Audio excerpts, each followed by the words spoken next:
The song in this town is so good.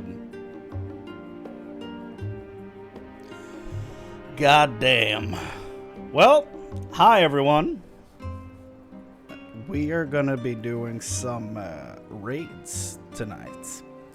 Here's my plan. Right now, I'm gonna go through this patch by patch. I'm not gonna start the 8-man raid and then run straight through it. What we're gonna do is, since the 8-man raid had its first wing released with 6.0 a few weeks later, I'm assuming, that's what we're gonna do today. P1 to P4. Now stop. And tomorrow, see, I have 3 days off work, so we're gonna be doing a lot of stuff this weekend. Tomorrow, we're doing all of patch 6.1's content, which means the Tataru side quests, some other character side quests that I don't remember. They have like 1 or 2 quests each, it's not much. And then we're doing the 6.1 MSQ and the Alliance raid and the first 4 fights of that. That's tomorrow. Today we're only doing P1 to P4. First 4 fights of Pandæmonium. That's it. So it's already close to 5 p.m. So, you know, we want to be somewhat realistic as to finding people to fight with, you know. So, first off, this is the quest NPC. I've been very strategic in my placement here. We are gonna talk to him and get this show on the road. The Crystal from Beyond. Let's go. It appears my calculations were correct. I knew that at this very spot I would encounter none other than Chrane, the hero who saw us through the final days. So certain was I in of my math that I stood here for... Well, let's not concern ourselves with that. Yeah, it's been a few days since I beat the story, dude. I am Nem Gigi, assistant to one Professor Claudian. We work with the Aisha-scope. I still don't know what that is. Like, what the name, how to pronounce it. Aitiascope? No clue. To observe the ethereal sea and delve into its myriad mysteries. Some mysteries, though, are beyond even our capabilities to unravel. The strange crystal we but recently discovered, for instance, defies our every conjecture. You've been to the center of the star and far beyond it. However, we hope that we may see something in this crystal that you may see something in this crystal that we academics do not. I beg you lend us your well-traveled eye at Aporia. Professor Claudian will be eagerly awaiting your arrival. Curtsy. Goodbye.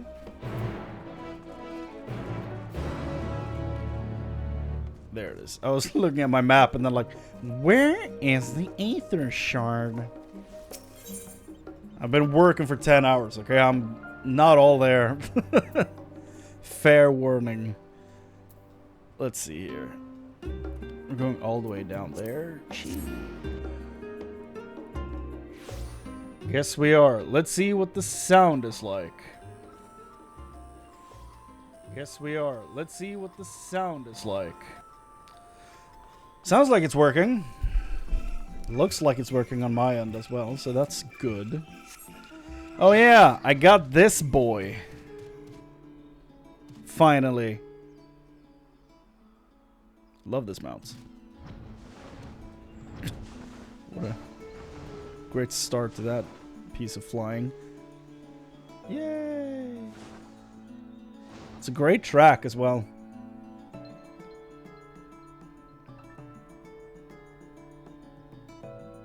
Very soothing.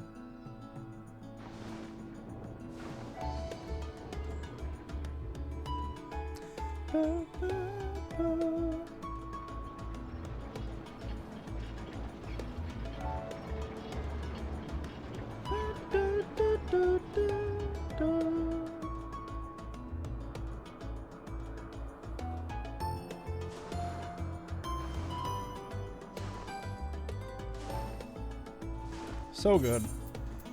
And the leveling keeps on going. Blue Mage is still 70 down here, so you're not missing anything.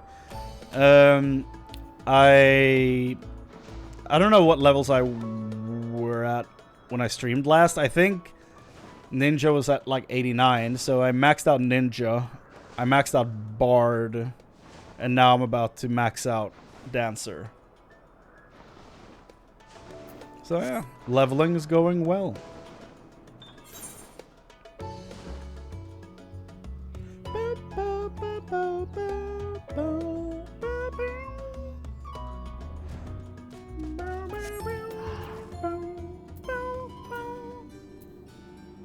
Hello? What up, everyone? This music has been a while. Greetings, Chrane, and welcome to my humble laboratory. I'm sure NemGG has already told you plenty about us, but allow me to introduce myself personally. I'm Claudian, leader of this little research collective. I must admit, I have been nervous about this meeting ever since NemGG set out to find you. For a researcher in my field, there is no greater honor than to meet the first man in history to traverse the ethereal sea and return to tell the tale. The professor speaks often at length of your deeds, but he has no small number of achievements to his own name. He has peered deeper into the ethereal sea than any other in Charlian, and the breadth of his knowledge is peerless. Peerless, perhaps, but for a single man, we must... Oh, I see what he's doing. Peerless, perhaps, but for a single man. We must seize this precious opportunity to learn what we can from him, and perhaps crack this conundrum that has stumped the three of us for moons. He doesn't get to say anything, I'm guessing. It was we who peered into the fathomless sea of the Antitower in the Dravonian hinterlands. There we spoke with Hydaelyn and learned of the fate that would befall this star, the final days. So how old are you? Soon thereafter, all research was moved to Labyrinthos, and through the Aetioscope, does someone... Okay, hold on. How to pronounce... Aetioscope. Yes, thank you. I know it's Chocobo.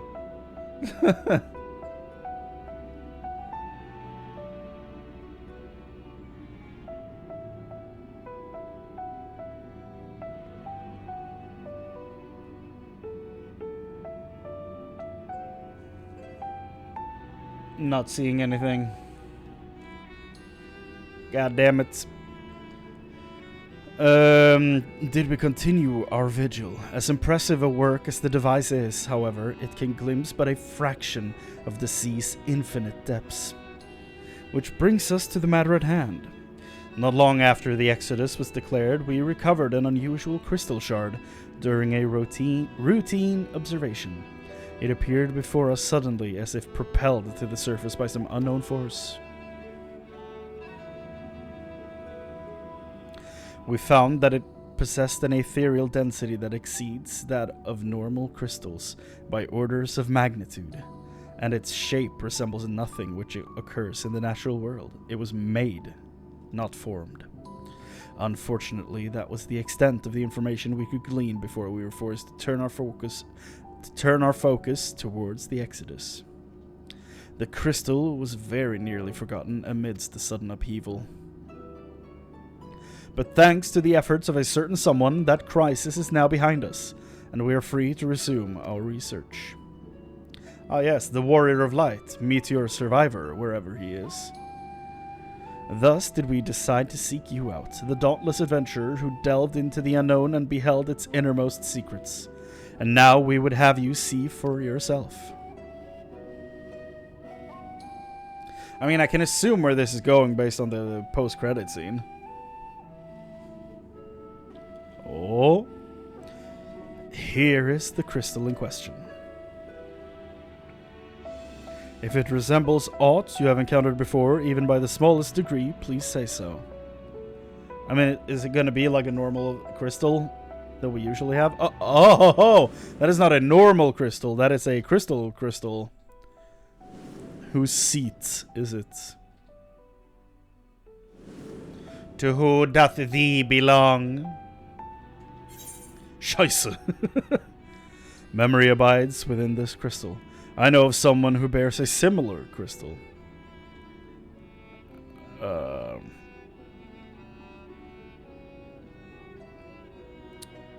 I don't know if any one of these leads to more. I know of someone who bears a similar crystal.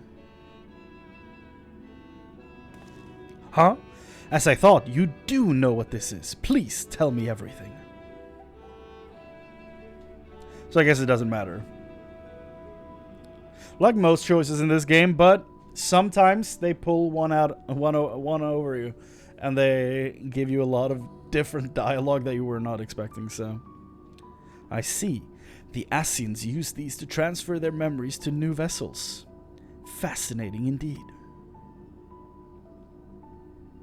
It was plain that this crystal was special somehow, but this revelation surpasses even my considerable expectations. Similar artifacts have appeared through the ages. Memories of martial techniques manifested as crystalline shards on the battlefield, or stored stones passed from master to student. Yeah, like job stones. A comparison between said artifacts and this crystal may prove a fruitful first step in unveiling its true nature. What do you think, Professor? Ascian memories, windows through which we can gaze upon the convocation of 14. They've said 14 like 14 so many times in this, I just said it the British way. And so many, like, how many times I've heard in this, it just automatically went that way. Unlike the crystal in Crane's story, this one does not bear the mark of the convocation. Who, then, could these memories belong to? Oh. Interesting. And, more importantly, why were they stored in this particular shard? More importantly still, why was it set adrift in the ethereal sea? I don't know. Do I know anyone outside of the convocation and Hythlodaeus? Well, we know he was absorbed into his Zodiarch, so it's not him. Hello! Professor! Claudian! Huh? Oh, he literally says, huh? Huh? Yes? I'm well aware that contemplating is the key to breakthrough, but there is propriety to consider. We have a guest, one you invited explicitly. Must we do this every time? Huh? Majorly offended. What? Yes, of course. Our guest, terribly sorry. I do so easily find myself unmoored by the tides of rumination. That's a scientist speaking, for sure. He has red eyes. That's pretty cool. Maybe I should have red eyes on my character. All the best characters have red eyes. Tifa.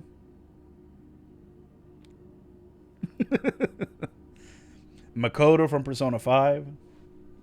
All the best characters have red eyes. Perhaps a more engaging use of your time with us would be for you to take up that crystal. If indeed there are memories stored within, they may reveal themselves to you upon contact.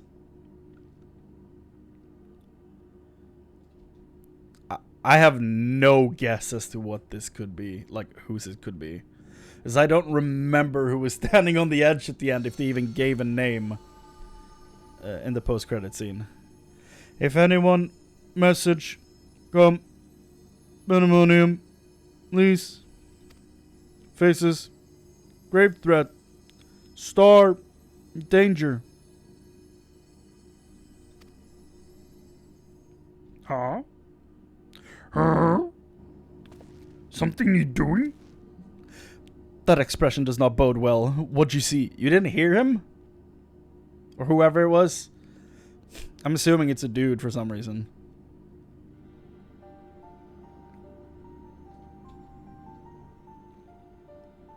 Pandæmonium.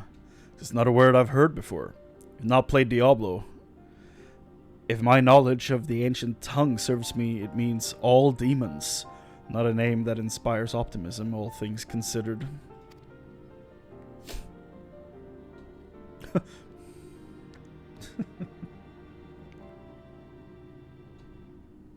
I look dope from that angle, dude. In the event that another star-shattering cataclysm is in fact bearing down upon us, I would have the aforementioned examples of crystallized memory to hand. Nemjiji, Ruzinot, I entrust their procurement to you. If there are more memories to be extracted from this crystal, we will find them.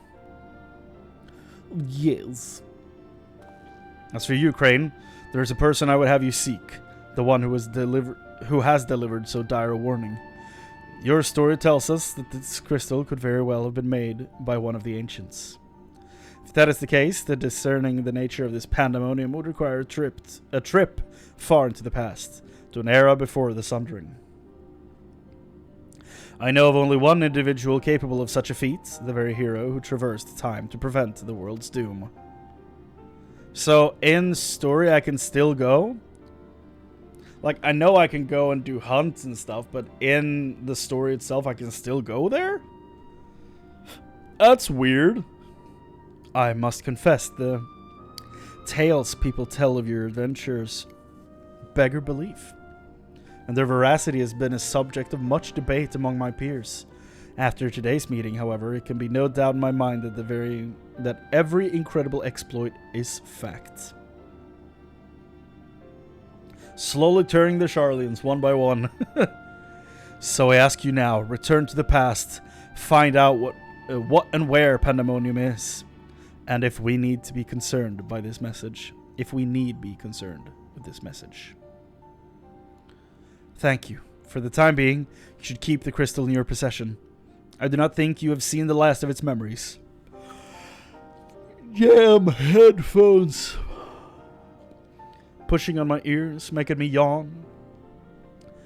And I do not think you have seen the last of its memories, and more may be drawn out as you approach their source. Safe travels, and may we meet again soon to share our findings.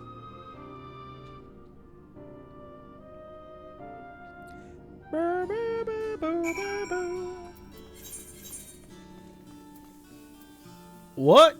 The Crystarium? Ooh, we're legitimately going through the thing again. Okay.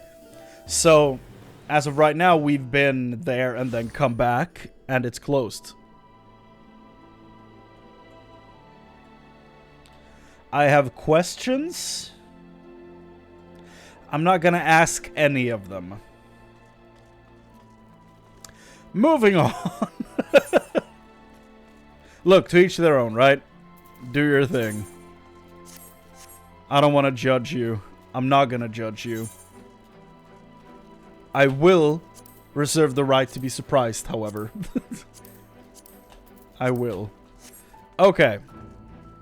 Dude, the twinning is right over there. What a piece of music that is. Oh yeah. I unlocked Triple Triad, finally. Like, I've played over 3,000 hours and never really touched the Golden Saucer. Still unlocked the 15 car and had over 500k MGP. Never touched Golden Saucer. But now I went and unlocked Triple Triad, and I lost hours to that thing. Just playing, beating people. I've cleared out the Shroud. And I spent about, I don't know, 200k MGP on cards. So that's fun. That's what I did like 2 or 3 days ago.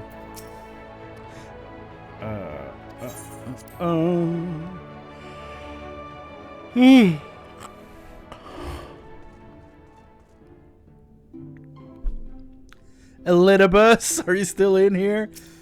Can you send me back again? Oh.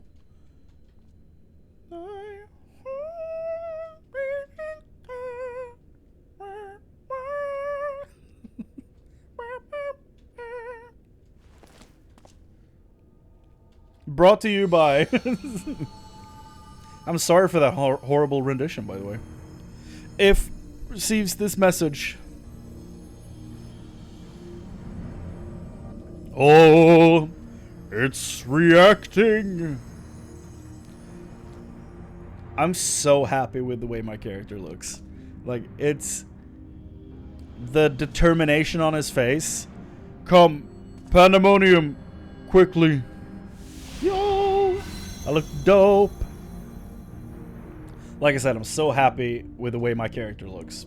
He looks so cool. He looks like an actual like main character type of character, and that's really fun.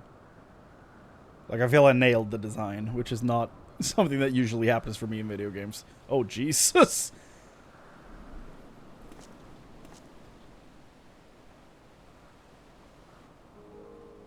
Oh. We're back, baby. So the soul crystal did Elidibus's work this time. Who are you? Hi? You have the hair of a male Vieira. Could it be? Who are you, confused boy?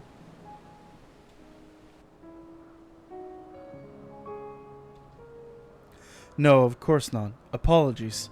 But for the briefest moment, I thought you to be a dear friend of mine. I realize now that such a notion is preposterous. Who are you? You're wearing white.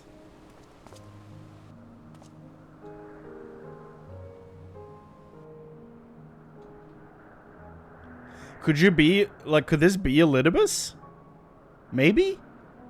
I never met him in the past, right? Was that Elidibus standing? It was Elidibus standing at the cliffside at the end, wasn't it? Now that I'm thinking about it, it was Elidibus, right? He told me a falling star would appear before me, and I suppose you must be it. Truth be told, I did not expect the expression to be so literal.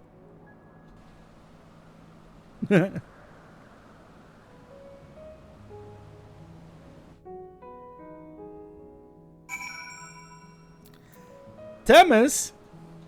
Themis? Themyscira? Are you in Amazon Island?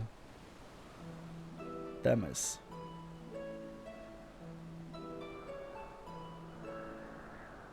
Apologies for not introducing myself properly. My name is Themis. As you can see by my bare face, I am not one of Elpis's observers. Rather, I'm come here on an assignment, which has been more or less routine until this very moment. I'm sorry I destroyed your routines, my man. You certainly do know how to make an entrance. I must wonder what brought you here. For it's plain that you do not belong here, or any place I know for that matter. Really now. I'm Azim's familiar.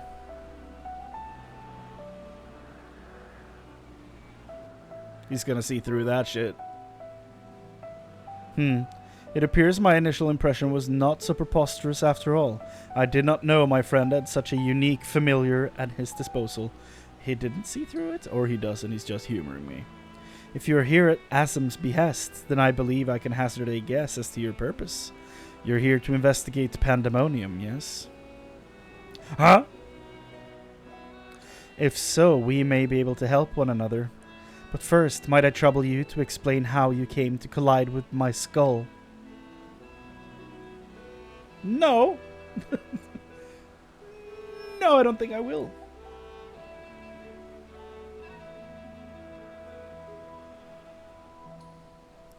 I see. I believe that dispels any major doubts I had concerning your intentions. Apologies for being so intrusive, but you must understand this is an uncommon occurrence. What do you mean? It's happened twice to me. I shall pry no further, for I am well aware that we all have secrets we must keep. However, if I may, I would very much like to take a look at this crystal of yours.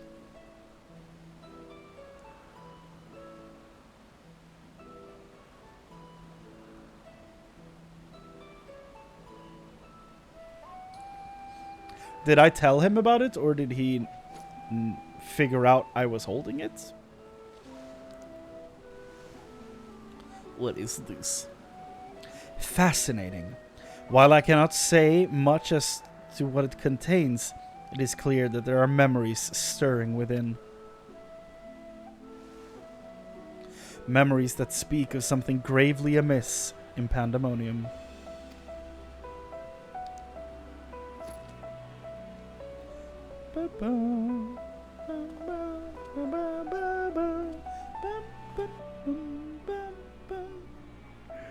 The facility extends beneath Elpis and is overseen by the words of La Habrea. That's not a name we've heard much in a while. It houses those creations that are highly valued as research subjects and highly dangerous to the star. Naturally, it is strictly guarded and under constant surveillance.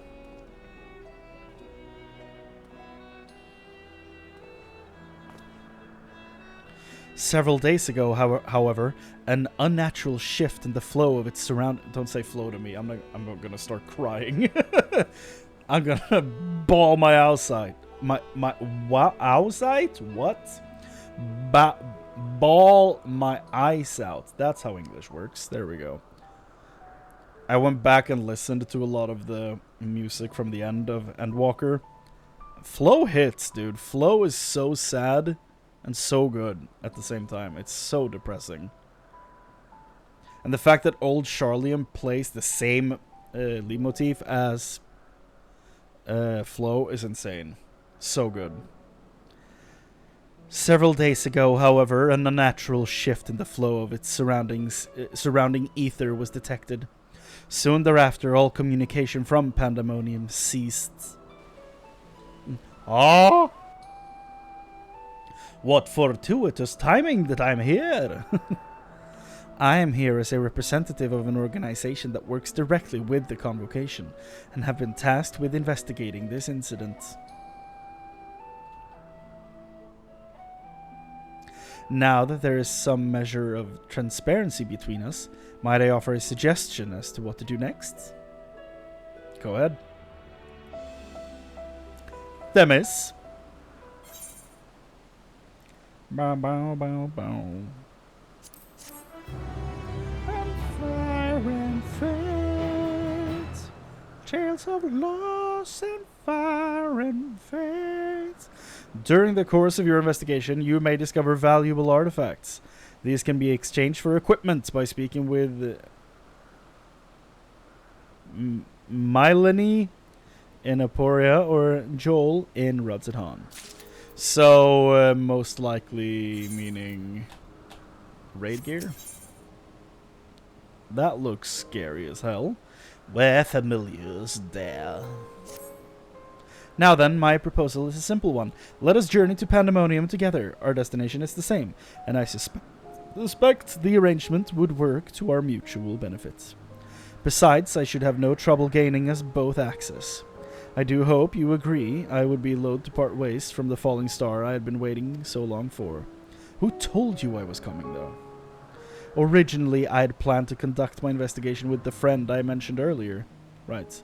He had also noticed the anomaly near Pandæmonium, so it only seemed natural that we should investigate it together.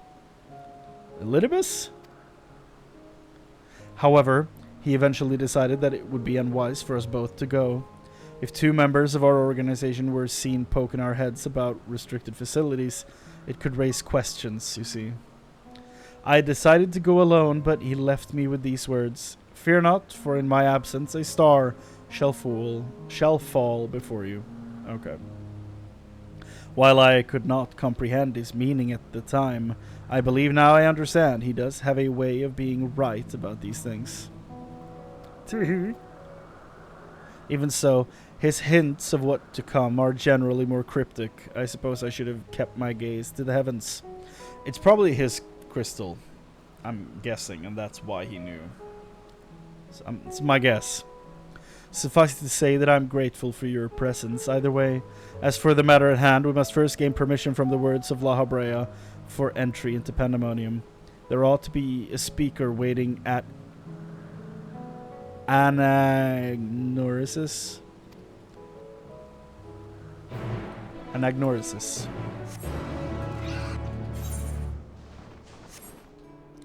You know what? I think we should check out the end, like the end of the VOD, and see who actually was speaking there at the end. Because I cannot for the life of me remember.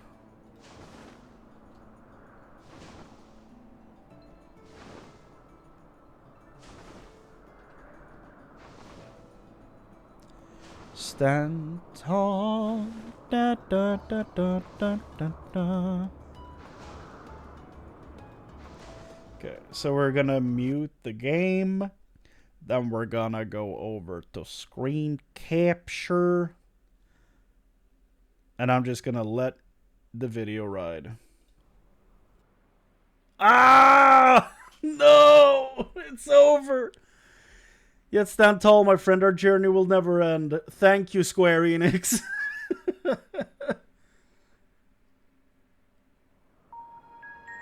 Oh? Whoa. Elpis? Yeah. Of all the places. The constancy of this place never ceases to amaze me. An ocean of soul. Elidibus! Shimmering and eternal. It took me a while. Finally. Of course, his robe is white. And yet, Didn't even think about that. something stirs. Something stirs? Yes. Steeped in darkness, deep as starless night. The beast hungers. What beasts? Alas, I dare not investigate in earnest before the coming of my guiding star, as he foretold.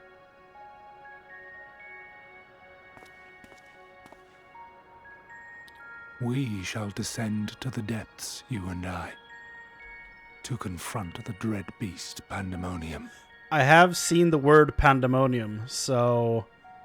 Interesting. The sights we shall see. The sights we shall see. I have no idea what it is, though.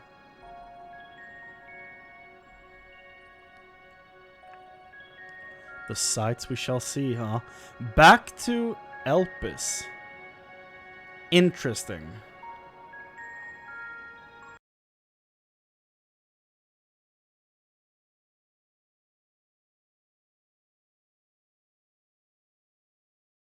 I'm muted. So, okay, I figured it out. I understand what's happening. That is clearly Elidibus' voice actor, right? Clearly Elidibus' voice.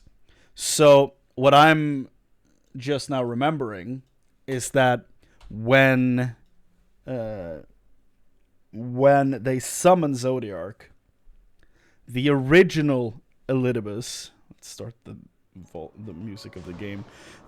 When they summon Zodiark, the original Elidibus is the heart, right?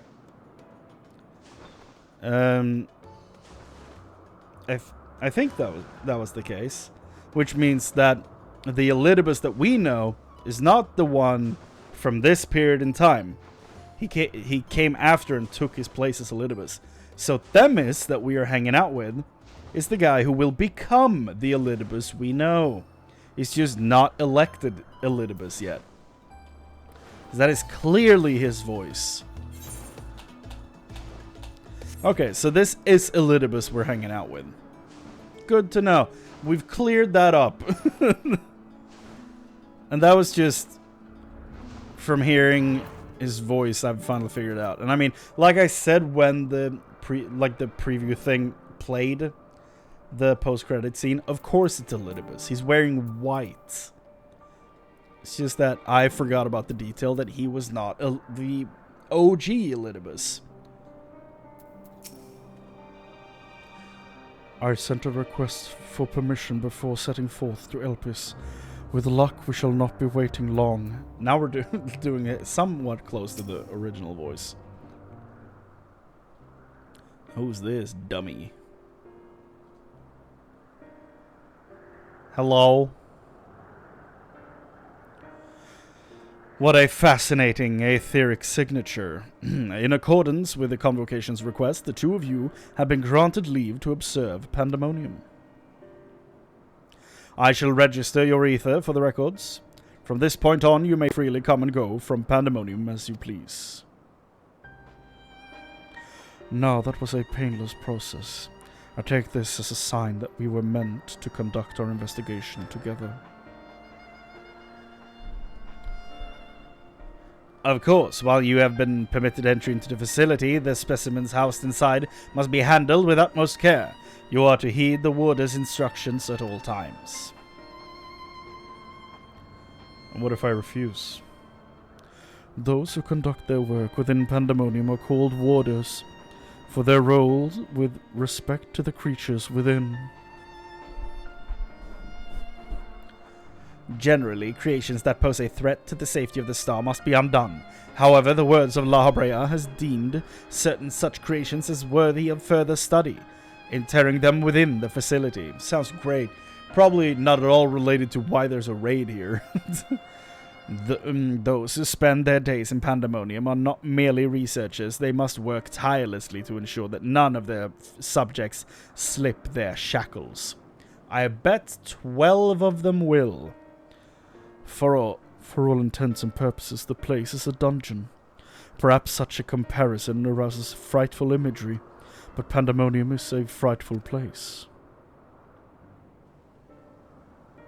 I know not the purpose of your investigation, but if you discover aught that merits a report, pray do so with utmost haste. Master La Habrea shall guide us upon the proper course of action from there.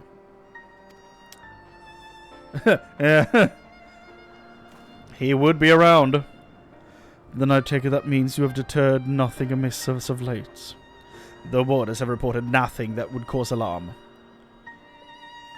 Isn't this the game where they say alarum, or is that something else?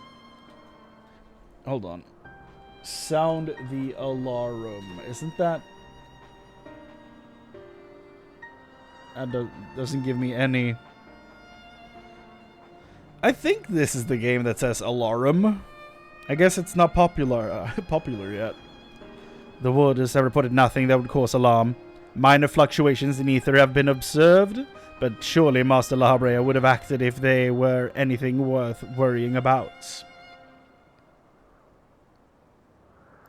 I see. It appears La Habrea is kept well abreast of the goings-on here, then.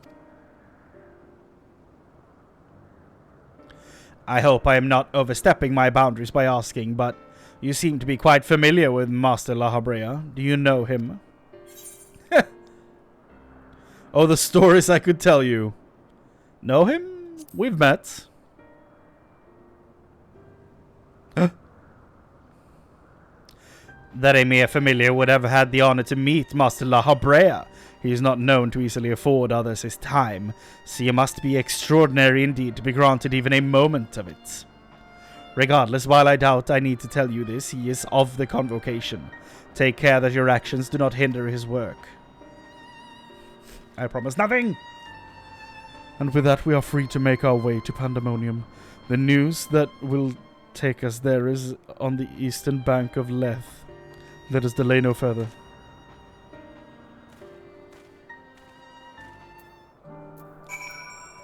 There's a lot of quest markers.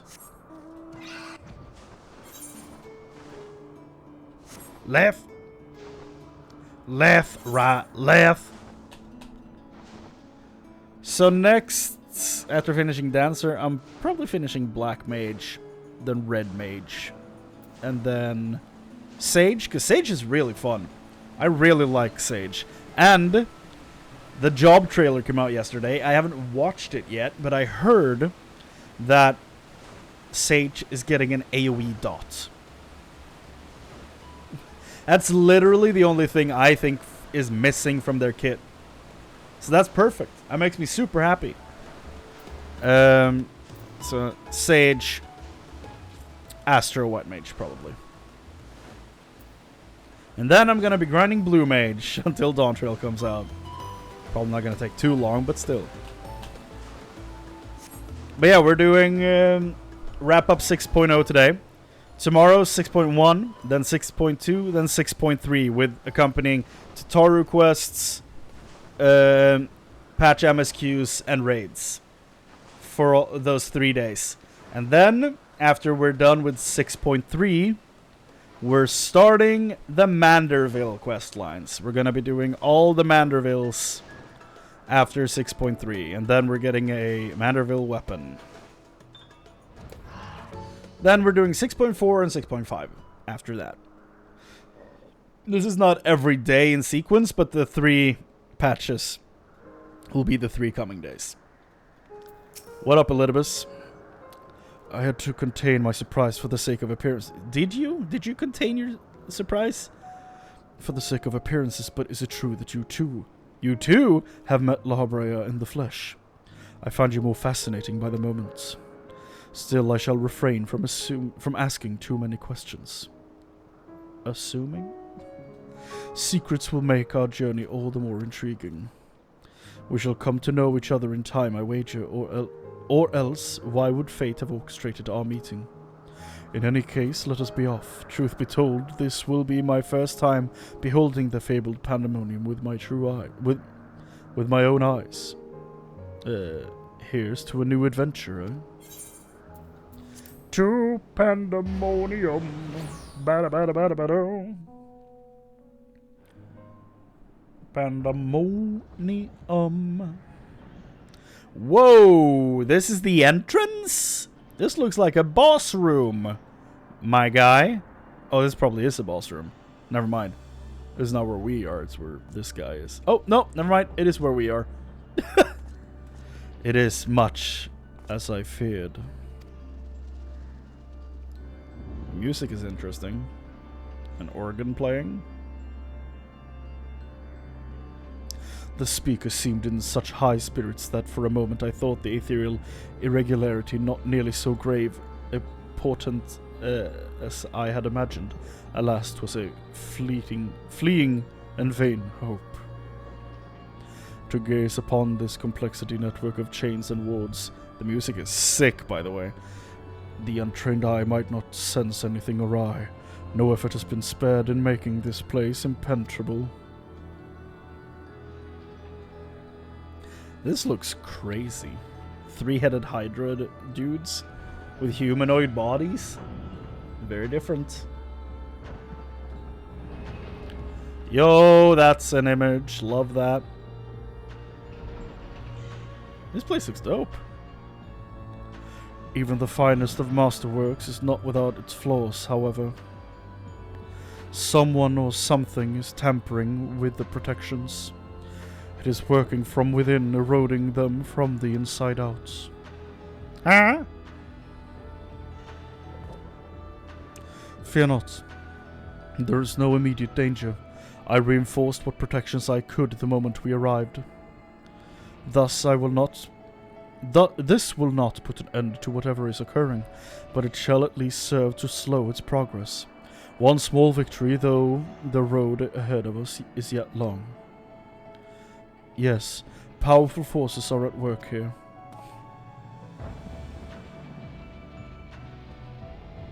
The silence in the air speaks volumes. While I did not expect a bustling facility, I see not a single warder. Our first course of action should be to seek one out, wherever they may be. However, there is something you must know.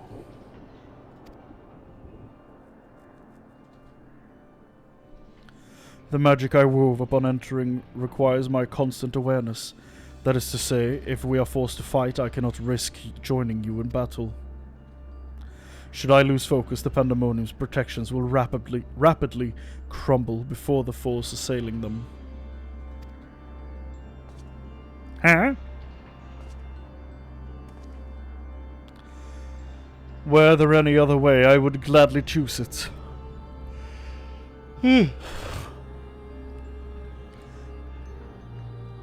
But let us at least be grateful that neither of us is here alone, trapped in hopeless circumstances.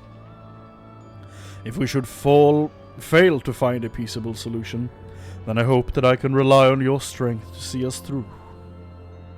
Am I holding my hip? I don't think I've ever seen my character do that. This request doesn't come as a surprise, to be honest. Of course, you have my promise.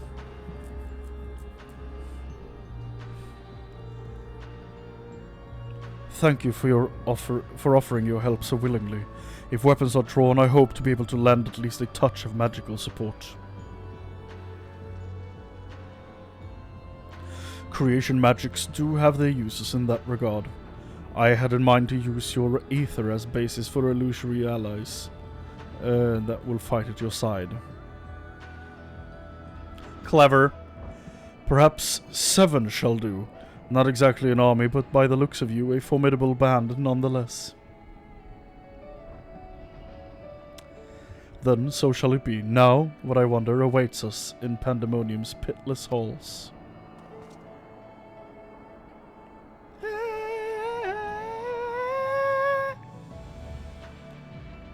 Some fun music is what? Oh, the first circle! Nice. Okay, let's see how bad the queue is. And as you know, I'm not about to tank this.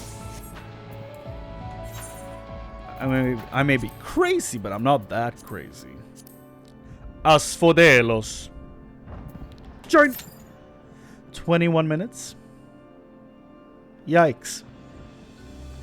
I'm actually gonna try this then. Let's see if we can do this.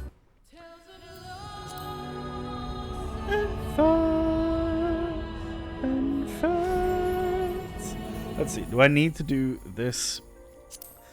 I don't think I do, but visit another data center. I don't know what's gonna pop up on the screen. Security visit data center. Create party. Certain features will be unavailable. Yeah, that's fine.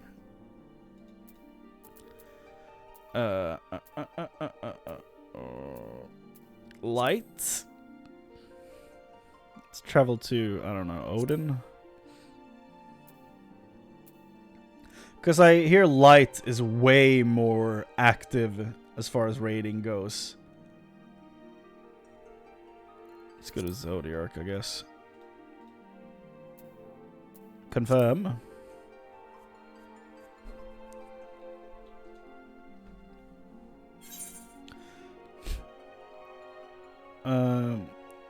May take several minutes. Unable to cancel this process. Yeah. Proceed.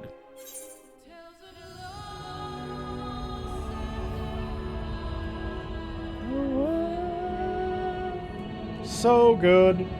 Love the music in this expansion. I'm gonna be so sad when it ends. Like, Dawn Trail's probably gonna have great music as well, but, like, it can't beat this. You've arrived safely on the Light server. On Light Data Center. Yes. Chrane, Carmine. Yes.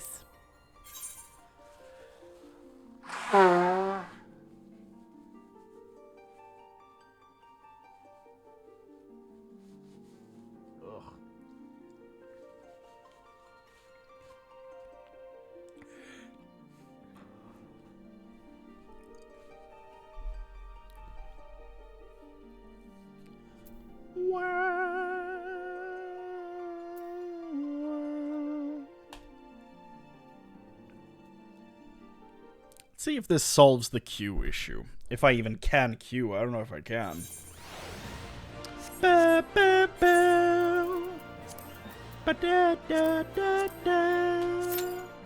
Less than 5 minutes?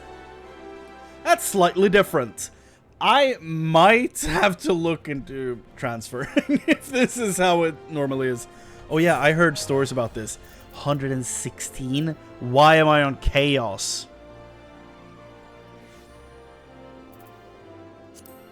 Why am I on Chaos? What the hell?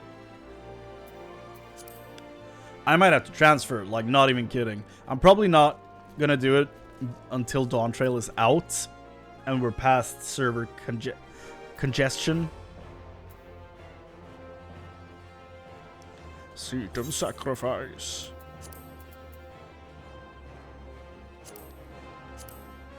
Oh, it's that fight. Okay. Yeah, 5 minutes is very different than 21.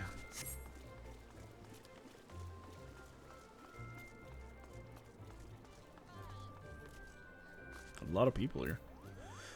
We're also gonna do the Remembering the Past questline before wrapping today. Because, like, it sounds like a looking back thing, and I didn't want to start it before finishing Endwalker. Just in case. I don't think it's gonna spoil anything, but just to be safe, I waited. What is this hat? Is that a Moogle hat?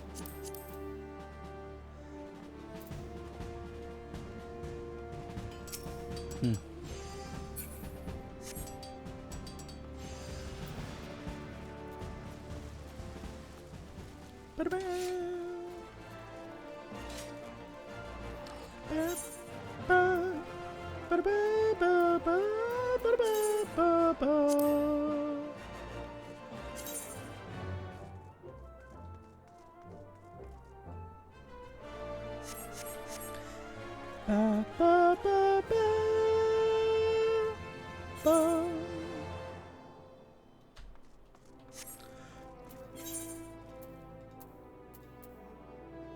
Where familiar's there. I'm probably gonna be teleported there at the end anyway, I think. Maybe not. Maybe I need to go there anyway.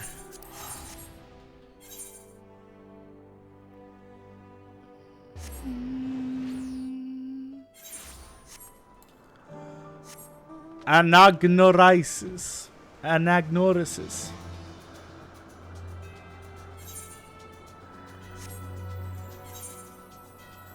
Why couldn't they be easy names to pronounce? Why?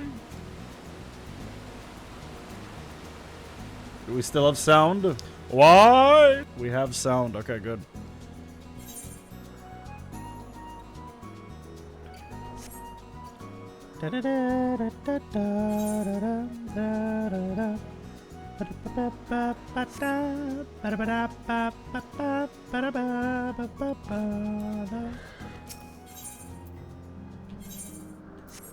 Enter Pandæmonium.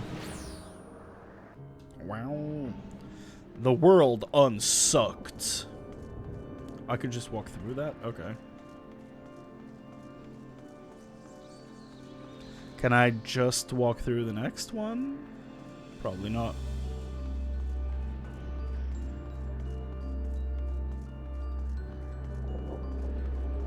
Oh?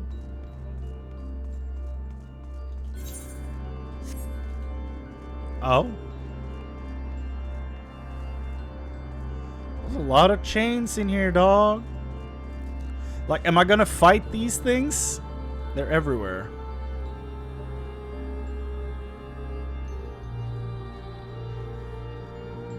Let me in! Okay.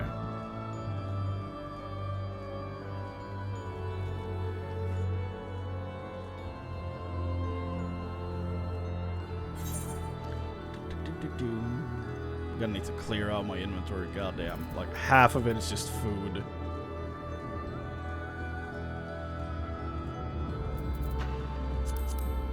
Let's do a stack of food, why not?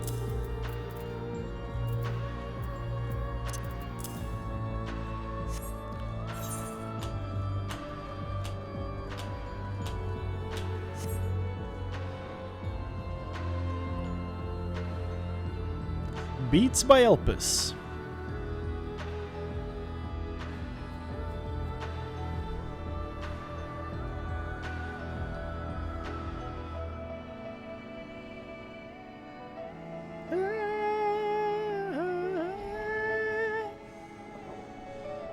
Pretty good.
There we go.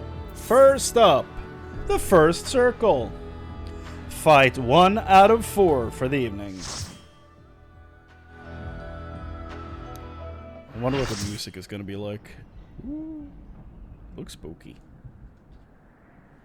The world unsundered. Asphodelos. Who's on first? Run!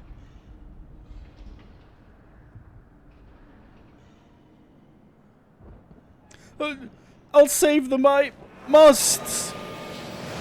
He's going Super Saiyan. Oh.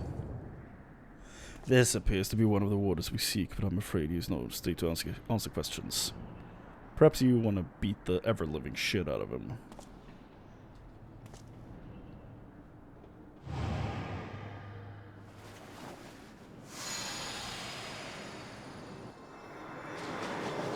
Whoa!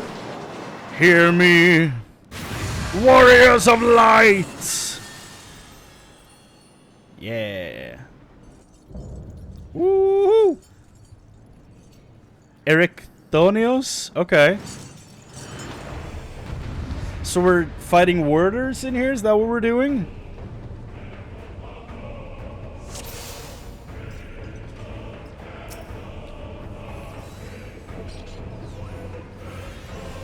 Elise Boldfur.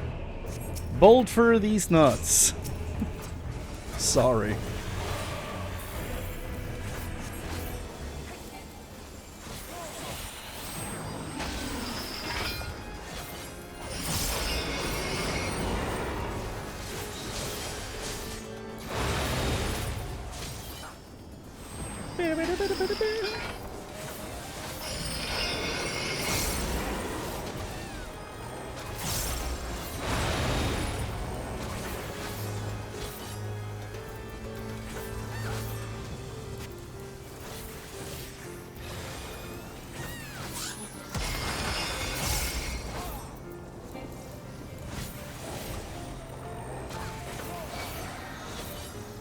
Oh shit, let me get this out of here, dog.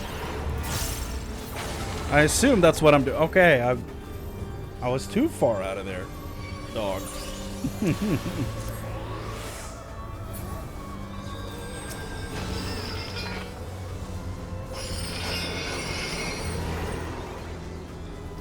Do I want to stay there? Probably not. Okay.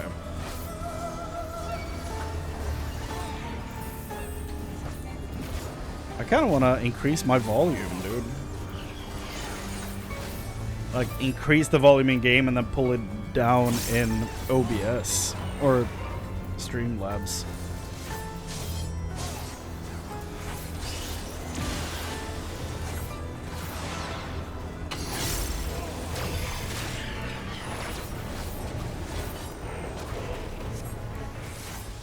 Oh god. Okay. I don't know what the hell's going on. Okay, I did the wrong thing. Is it opposites? Okay. Yeah. Now we're gonna be over here. Yeah.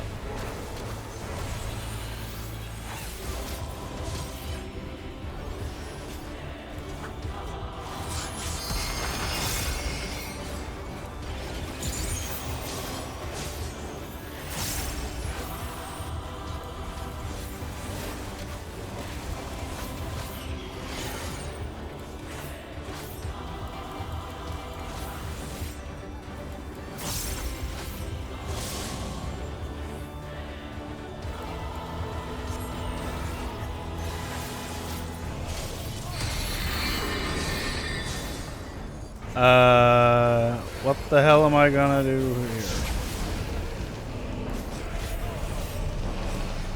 I don't know what the hell's going on, dude. Ah, okay. Oh, his circles, opposites. Got it.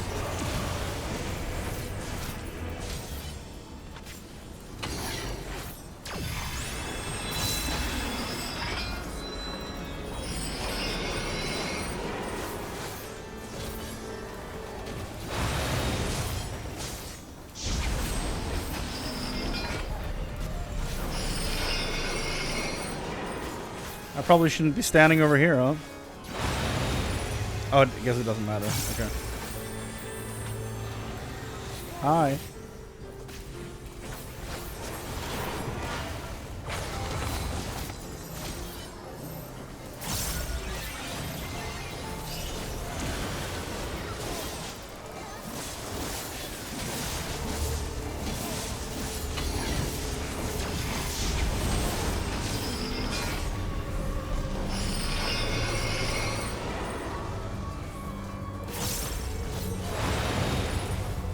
Huh? What did I do wrong?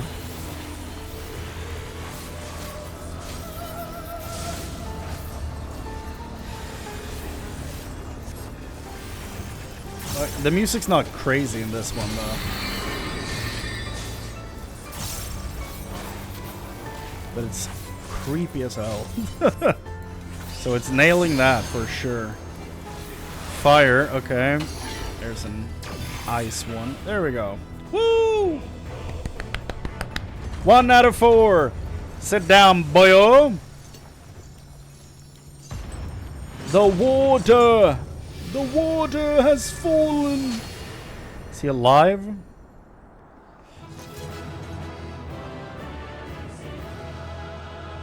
Oh my goodness.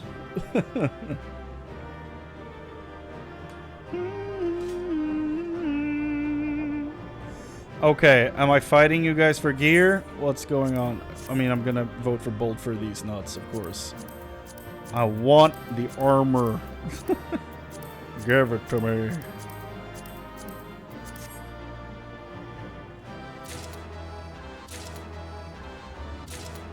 A 1 on a 69 roll, so that's nice. We take those. Whee! Okay, Elidibus. Now what?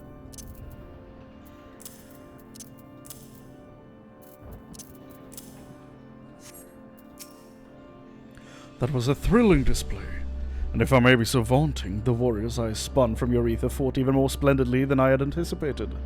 I suppose they were cut from excellent cloth, after all. We should wait until this man regains his senses. He wears the robes of a warder, and I would be very cautious to know what drove him to attack us sight unseen.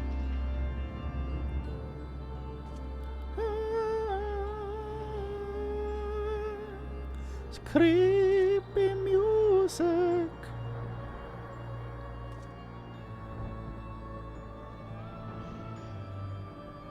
He's dead! Chrane, he stirs. The opposite of being dead. Waking up. I guess the opposite is being alive, but, you know. What came over me? It's coming back to me. My mind was filled with a storm of desperation, anger. I leapt at you, though I knew not of your intentions. Pray accept my apologies and my thanks. Had you not knocked some sense back into me, I may have fallen upon someone less capable of defending themselves. I am Ericthonios, a warder of Asphodelos, Pandæmonium's highest layer, and the place we're in now. One must wonder why you were so desperate to keep us out. What is happening in Pandæmonium? Words so easy. The creations interred within Asphodelos have been set free and stalks its halls to no end but violence. Oh! Who could have seen this coming? That is not good, to say the least. Has this ever happened before?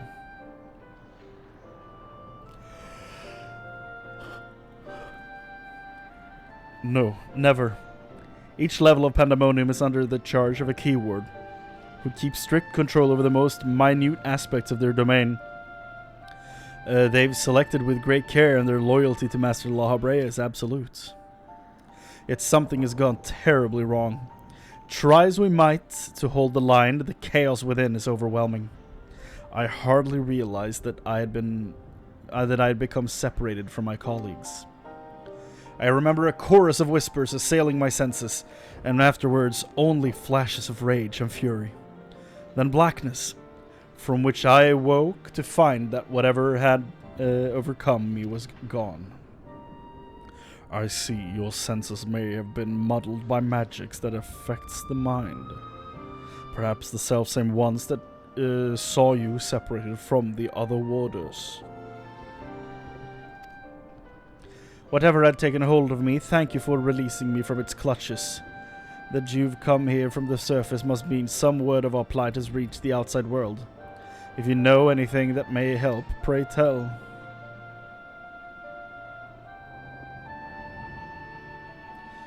You should probably leave this place and call chain of command, you know, next guy above you, and then have him, you know, talk to the boss. Horror among horrors. So Pandæmonium's protections are indeed being dismantled from within. By the same individual or individuals that released its captives and set them upon you. No doubt. Such knowledge avails us little, however, if we cannot ascertain their identity. It's Hydra. It was the clue was staring us in the face all along. Themis, was it? You said you worked for an organization under the auspices of the Convocation. Were they to receive word of what has transpired here? What measures would they take? We would nuke it from orbits. Doubtless they would consider this place to be a lost cause. Pandæmonium's ties to the outside world would be severed, or perhaps it would be wiped from existence entirely.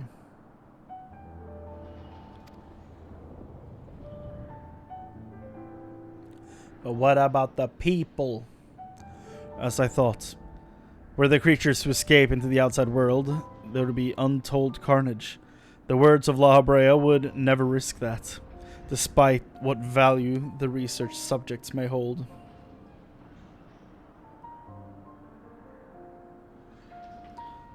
Da, da, da, riding home.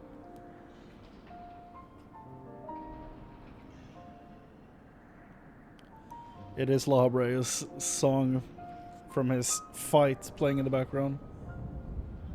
Riding home. Ba, ba, ba, ba, ba, ba, ba. Can't for the life of me remember the name of the song right now.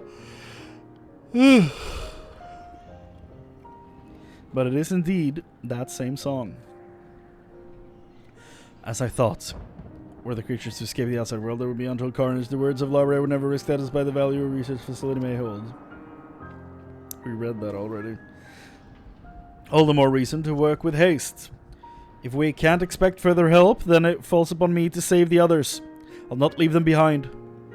Well now. You would go alone? I won't leave the other warders to face certain doom. I know they fight for survival even now. They wouldn't abandon their duty. They would see the creatures return to their cells at all costs. And so I must do the same. Themis, I know the request I'm about to make of you is a monumental one, but please, say not a word of this to the Convocation until I've been given a chance to set things right.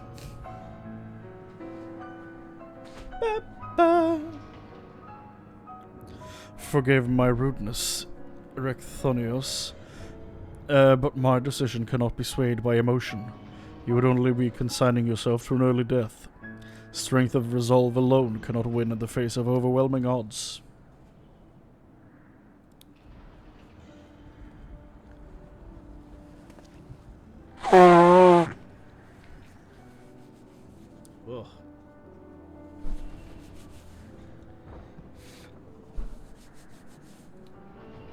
That being said, our investigation has only just begun, and we would be remiss to turn back ere we've made our exhaustive survey. So, for the time being, there is slightly more than resolve to rely upon.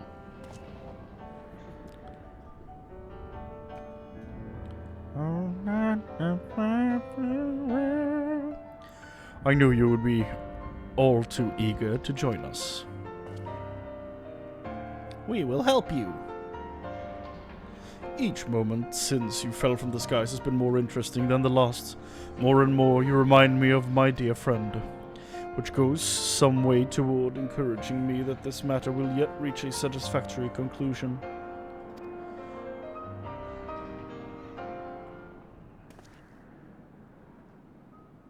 So you agreed to help? For the moment our goals align, the protective magics of Pandæmonium yet hold. So for the moment time is in our favor. Let us proceed upon the course you and Chrane have set up upon.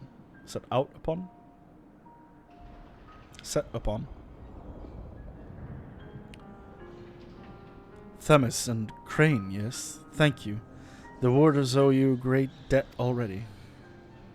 Yes, they do. I'll take it in gil. All you can muster. We should be glad to have someone familiar with Pandæmonium's halls by our side. A party of 3 is ever so much more entertaining than a pair of 2. Now let us turn our attention to rescuing your colleagues. Perhaps it would be wise to approach the gates, in case any have followed you out.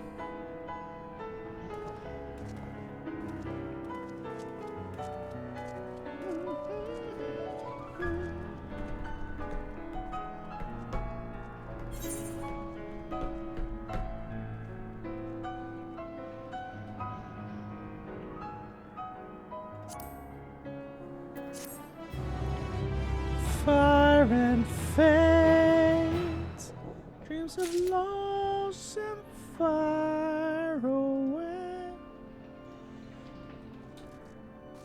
Bam, bam, bam, bam, bam. Seems our investigation would be quite the ordeal after all. Still, I find it hard to believe that La Habrea knows naught of what has transpired here. Whoever the mastermind of this crisis is, they do not lack for power and cunning. Under the surface. Under the surface.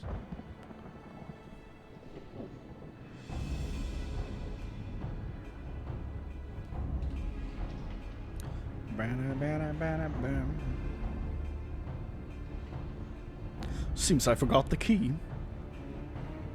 Not a sound can be heard from within, which means neither creature nor warder has made it this far. We should begin forming a plan to save them at once. Forgive me if I misunderstand, but do you mean to rescue the warders and the creations both? Naturally. Although they may be dangerous, they're valuable research subjects. I wouldn't see our labor, our untold hours of study go to waste. You may have to, dog. You may have to. I dare say La Habrea would smile to hear you say such a thing. That is, if we had cause to report this incident to him.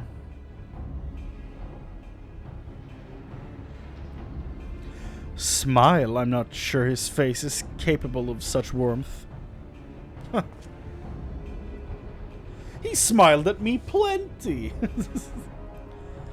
Ah, so you've met him before. I was under the impression he rarely visited Pandæmonium. I have, yes. My mentor was the previous head of this facility. That is to say, La Habrea's predecessor in the position of Chief Keyward.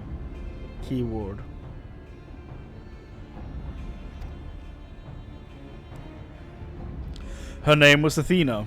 That is a Greek goddess, and was she possibly placed on the council? Her name was Athena, the convocation, and she was a researcher with the words. It was she who appointed me this position, in fact. I see. I did not know there was a chief keyword before La Habrea. Your motivations to save your research subjects is not entirely driven by duty to the words, then. You wish also to preserve the work of your mentor. You have the right of it. I'm lacking in ideas of how to go about that, however. I'm a mere warder and cannot wield interment magics. But of course I can hardly expect you to be versed in the magics we use here. If you recall, during our battle earlier, I bound you in ethereal shackles. Interment is a more refined and powerful magic based upon the same principles. While both are used to keep our subjects docile, only the keyword of each tier is permitted to use interment. Even if I were allowed, I lack the aptitude to use the spell to any notable effect. Fascinating. I have some knowledge of these forms of spellcrafts. Labre himself established their foundation, if I recall. While shackles are meant to bind an object in place for a short time, interment freezes the very space around it for as long as the caster wills. Indeed, while the illusory beings you summoned in our fight suggested as much, I see your knowledge of magic is vast. Perhaps you've already mastered the art of interment, and I've been lecturing you like a child all this time. I'm afraid my knowledge ends there. I have not the precise understanding of how the invocations interact with the natural laws that would be needed to cast said spells without any consistency. While I consider myself well versed in various magics, I would be ill-advised to assume the duties of keyword without instruction. That being said, if I were to learn more of interment and its inner workings, perhaps.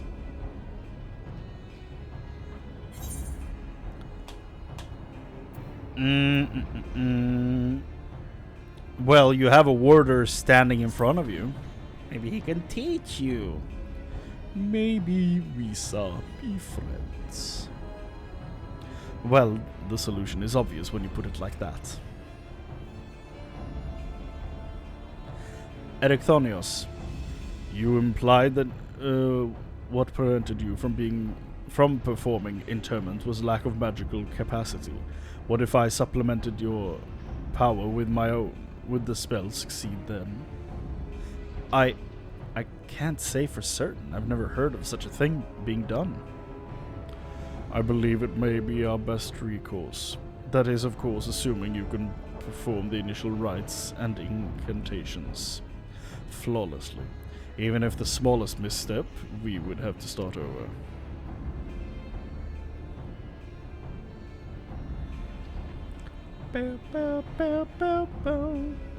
You needn't worry about that. I've seen the spells cast so many times that their motions have been burned into my memory. I won't disappoint. Very well. Let us work out the specifics afterwards. Once we do, we can test out our methods on one of the escaped creatures, though I suppose there is a matter of finding one. It would be foolish to rush in blindly, lest we find ourselves surrounded with naught but an untested stratagem at our disposal. Nay, I would prefer to engage a single creature that Chrane could dispatch on his own if the spell were to go awry. So I'm assuming it will indeed go awry, and that will be our second fight. I agree, and I may have an idea in that regard. I recall seeing the hippocampus wandering the waterways during my flight. Perhaps it's still there. Few of the subjects housed within Asphodelos are fond of water, and I believe we'll be able to engage the beast without fear of unwanted guests. Then that shall be our first target, or perhaps subject is a better term. Before we commence with the interment magics, the creature should be weakened to a sufficient degree. I believe I can trust you with that task.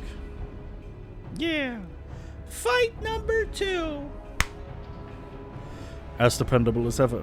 Once you have given it thorough trouncing, we shall bind this hippocampus with the keyword's magic. Until then, my illusions shall fight by your side. The hippocampus will be alone, but it's a daunting opponent nonetheless. Its magic warps the environment around it, and it will be at home amidst the waterways. Steel yourself for a fight.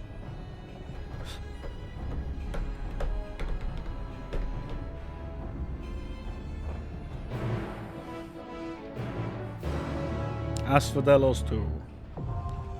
The second circle.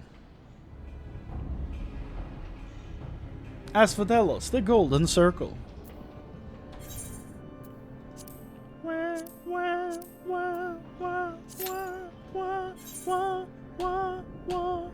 Got 2 tanks right away, that's fun.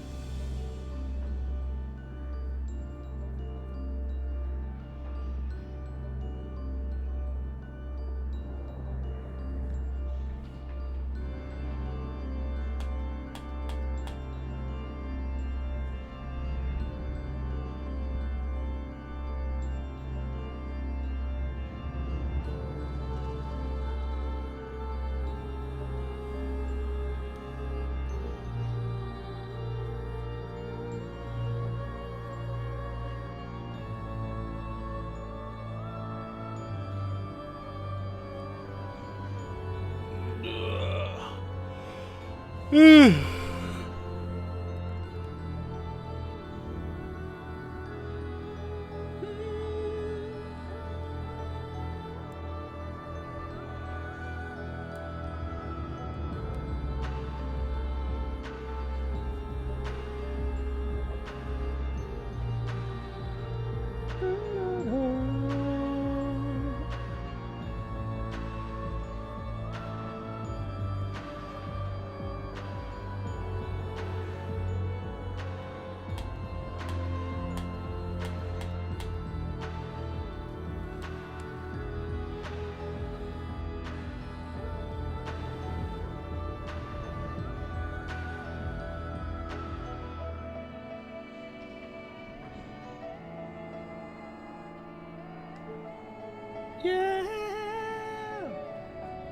The music is great.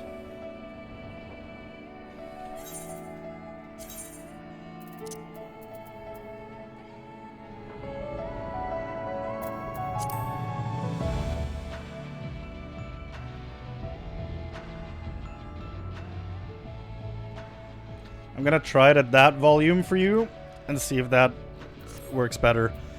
Much louder for me now, which I think is probably what I've been missing, honestly.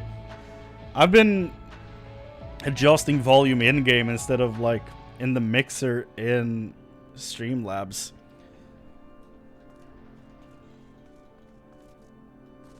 And I feel like that might have taken a bit out of the weight of Shadowbringers and Endwalker, honestly. Because, like, I'm not as in the moment, you know? Because, like, I'm currently watching Jesse Cox play through Shadowbringers. And I just saw the part where he beat 5.0. Beat the last boss.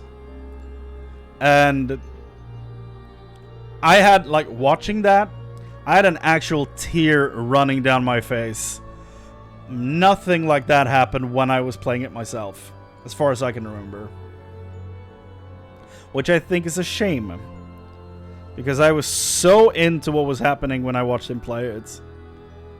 But throughout me playing Shadowbringers, I think I was a bit disconnected from what was happening, sadly. And I think it's part because I've been hearing over and over that it's like the second coming of Christ, you know? And I think that probably ruined my experience of the expansion a bit, honestly. But now that I'm seeing him play through it, I'm like, yeah, this is a fucking great expansion. Like, it's so damn good. But, like, in the moment when I was playing through it, I enjoyed all of it, of course. Like, I'm not being like, oh, it was bad. Like, it was an incredible expansion. But it was not... like, because everything I heard was that it was so damn good, everything I was doing was like mentally comparing it to Heavensward, because that's my favorite. So yeah, I don't know. But now it's S tier in my mind for sure, having rewatched the entire thing. Ooh, that's an image. I'm here. I have arrived. The Chimera? What are you? Ludwig?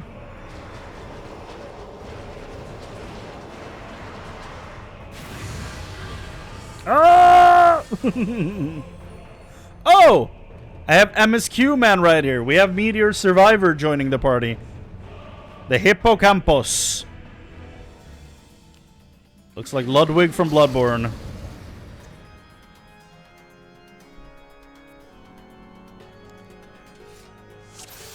Well, we have the his name's Jaeger. That's cool. We have the Warrior of Light tanking, so let's do this.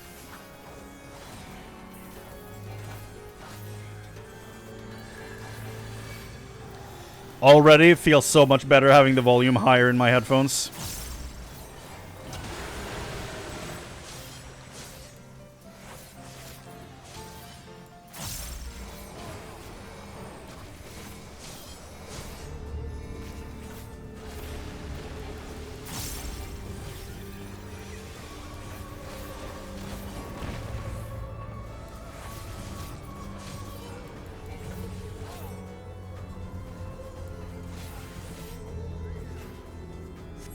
Okay.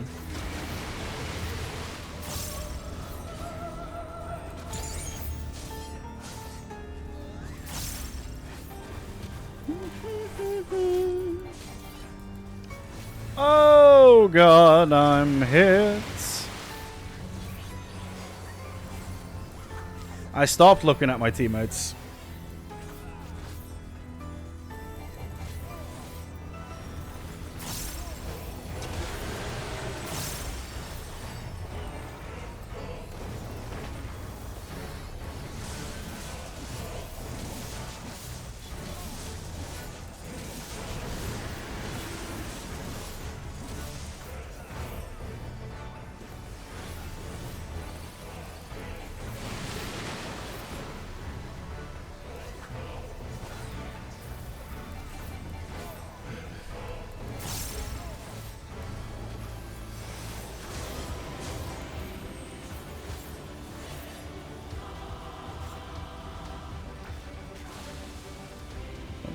That did a lot of damage.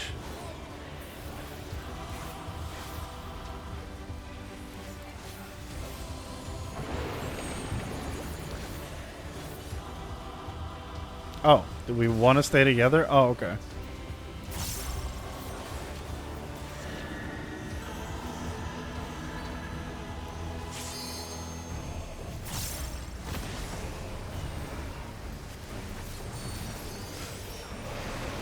I'm surprised there's so many people still not using arm's length.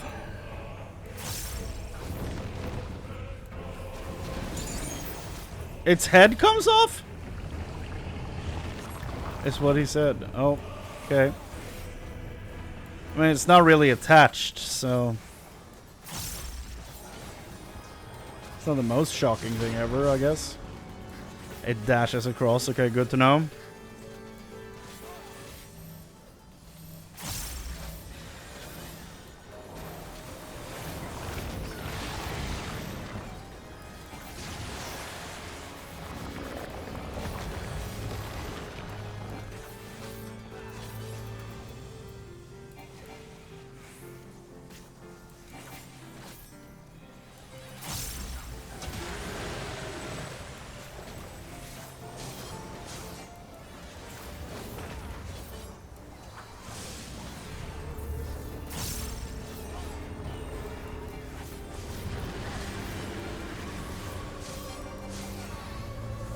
This thing is scary looking, dude.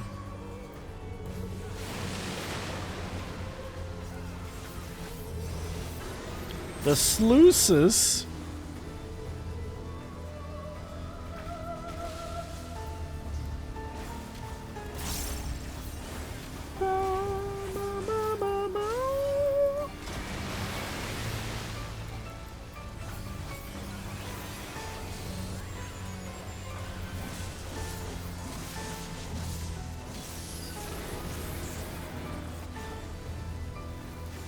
Ah!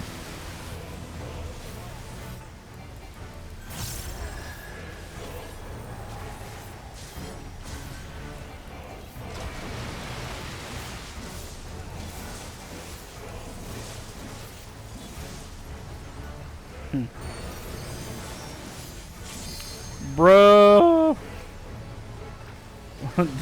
This poor dude is standing in this thing. Oh, hi.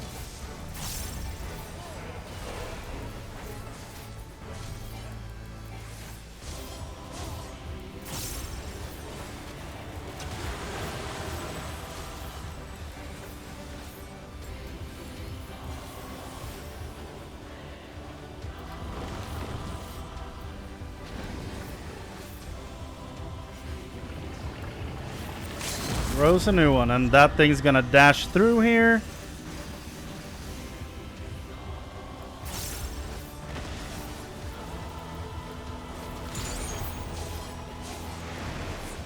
There we go. 2 out of 4. We got him. Nay. He's a horse, right? Litibus with his pose. Oh.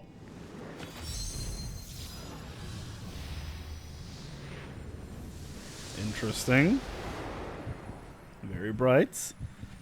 He turned into an orb.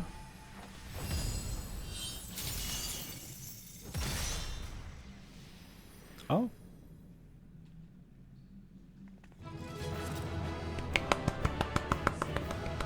We did the thing! And there's Aaron Yeager in the background. It's me and you, Yeager.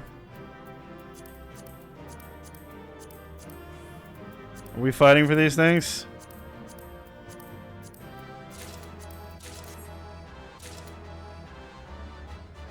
Okay, he is rolling for them. Okay, good. I was like, I want a lot of those. Is he actually rolling? He did. Okay, that sent me straight out here. Okay. No ifs, ands, or buts. I can get a pair of boots.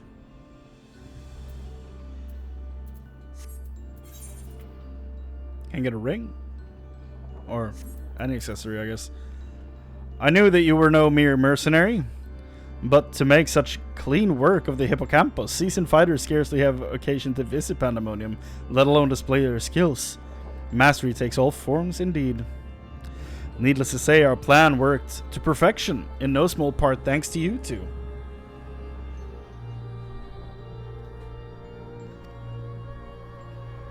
Themis' power was more than enough to complete the interment. Spellcasting was never my strong suit, but that almost made me feel like a proper magos. Truly, having seen your abilities firsthand in your fight with Chrane, I beg to disagree. Shackles is the one exception, and 'tis only because I've been forced to practice it since I was but a small child. Other magics leave me feeling completely out of breath, out of my depth. Regardless, it seems luck is on my side to guide me to you, who may prove the impossible possible after all.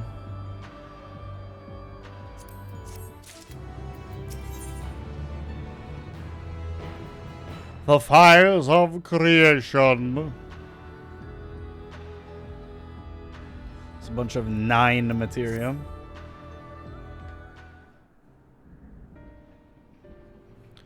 While our success in sealing away the hippocampus is certainly heartening, the fact that we have yet to see any other warders concern me. He's close to sounding like Snape. There will be no incantations of spellcasting in this class. I don't know exactly what the line is. I don't remember. Potter. Ho. The keyword of Asphodelos is nothing if not cautious. Doubtless he has gathered the waters he could and retreated to a safe area. Let us hope so. It occurs to me that I know little of the keywords beside their magical prowess. Is there aught more you can share?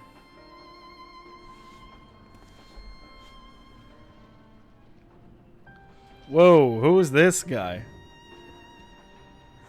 Of course, a man named Hesperos is in charge of Asphodelos. That's a very unique character model. Why does he get to have a beard and most other characters don't? Like, that's the only reason I picked the face I have on my Highlander. It's because he has a beard. Not only does he have thorough knowledge of the creatures here, but he takes great pains to be a mentor to each of the waters under his charge. He's done much to ensure that I flourished here, in spite of my ineptitude at magic, and I have always known him to be the sort of man who faces difficult decisions with unwavering composure. Furthermore, keywords are not only masters of interment, they can also bend the hallways of Pandæmonium to their will with creation magics. With all this in mind, I'm certain that so long as Hesperos guides them, the other warders are safe. His very yellow eyes. Something terrifying about that. It scares me slightly. I can see why absolute control over the environs is imperative. Had we faced the hippocampus under arid sands instead of the waterways, I suspect the battle would have ended much more quickly. In any case, if this Hesperos is capable and caring as you say, we would do well to seek him out as soon as we can. He has like as not taken your colleagues to a secure location. The safest place would be the innermost circle of Asphodelos. From there they could flee to Abyssos, if hard-pressed. Even should they have sought safe haven within the other circles, if we make for the fourth, we ought to encounter them on the way.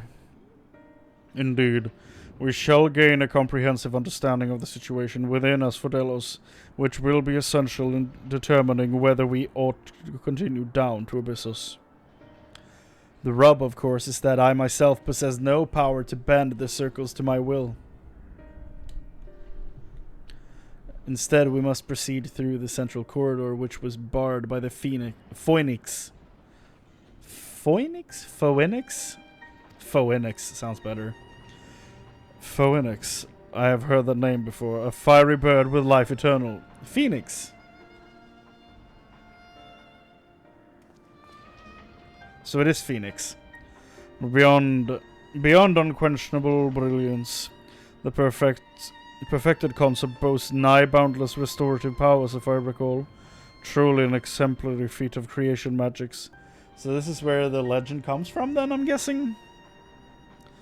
Perfection is ever built on the back of failure, however, and La Habrea suffered countless missteps during his experiments. And he was hardly the only one. This Phoenix will be but one of many attempts at the concept gone awry.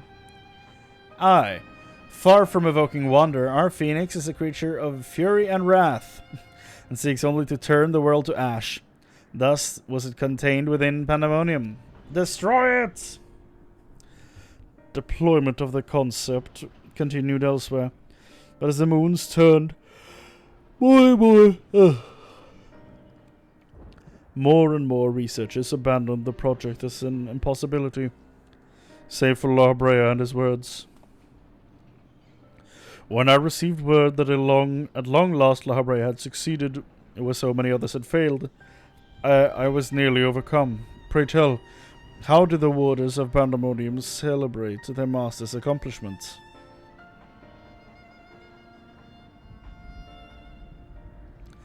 I don't believe we did. The research of the words of La Habrea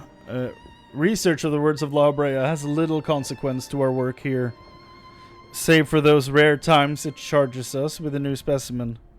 Truth be told, I don't remember anyone making note of the occasion. Huh?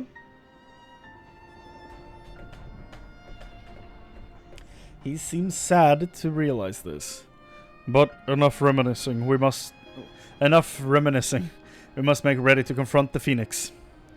While it's possible that it flew off to some other wing of Pandæmonium, we would make the assumption at our own peril. Better to assume that we'll need to bring Asphodelos' most unruly subject to heel.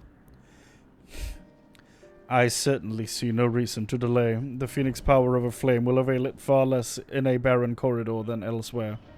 So it may well serve us to subdue it sooner rather than later. Yes.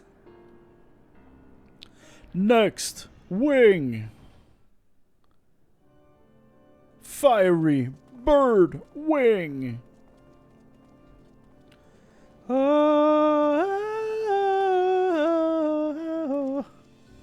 I completely lost the melody to Garuda there because it's not. It doesn't go with this music. It's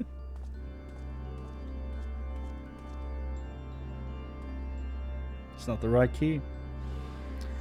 The Phoenix! The Phoenix! The Phoenix.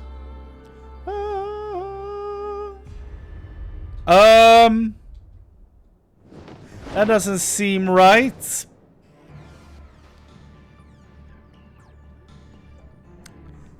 Okay, why is it lagging? Goddamn. What now?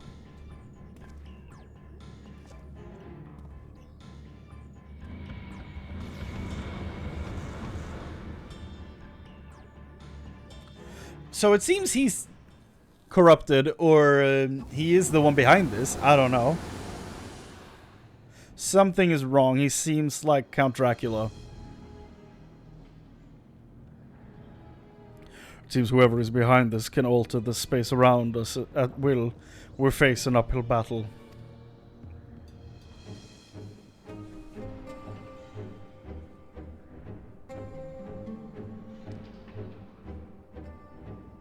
I love this song.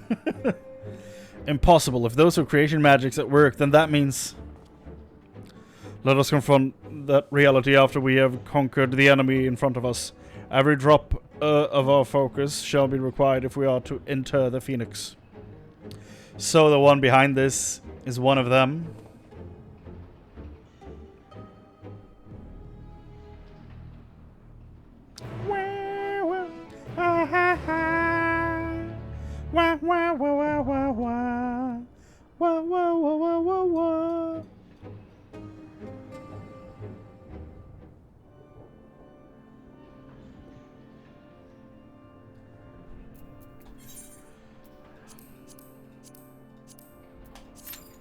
Seven minutes.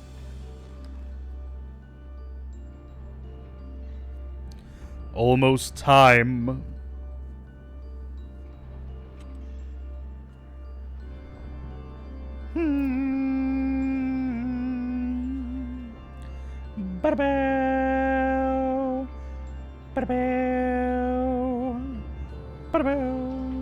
Let's see what the sound levels are like if I mute this quickly and unmute the stream.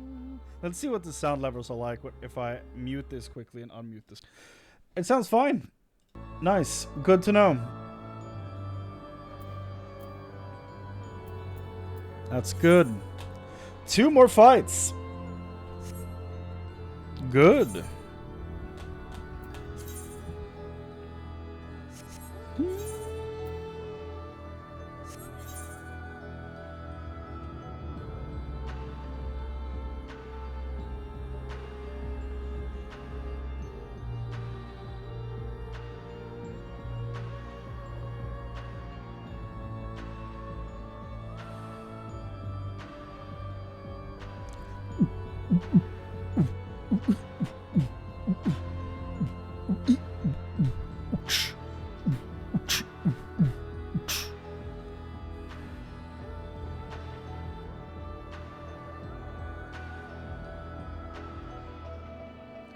Well,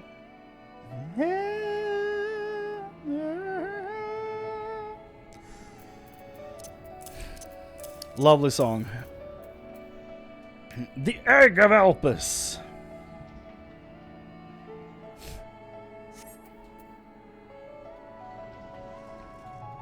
Yeah.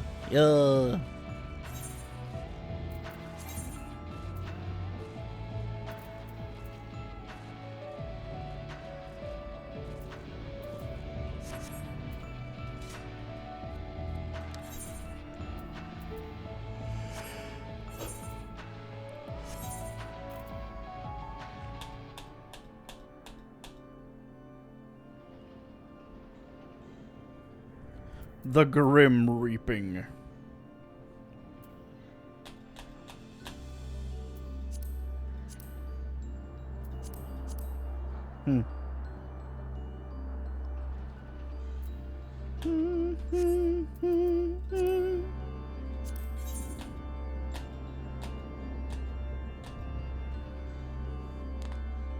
Come on, Q.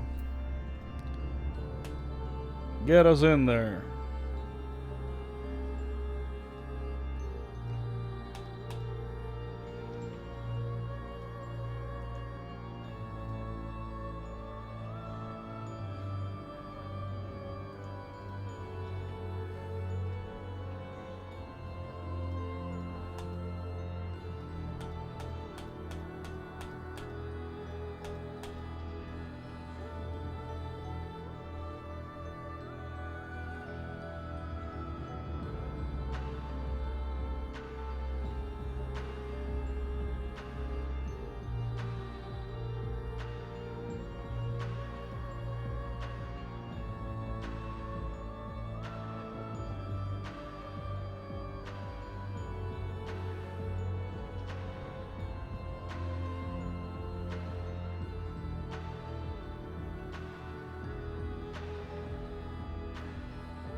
Sick.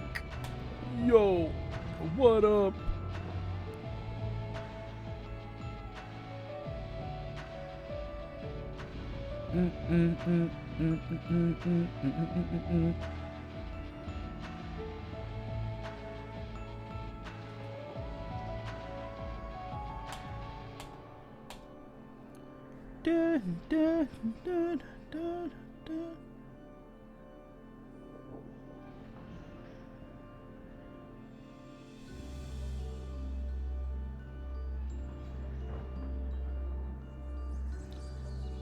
Wow, wow, wow, wow, wow, wow.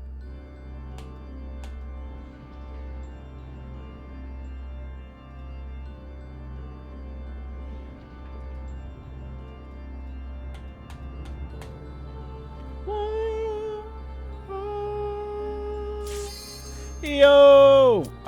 Dude, I might straight up just transfer world servers or data centers, whatever. This is so much better. I don't have to wait for 30 minutes to find a raid in the evening. And after midnight, none at all. Insane. Asphodelos. The third circle. Okay, different music.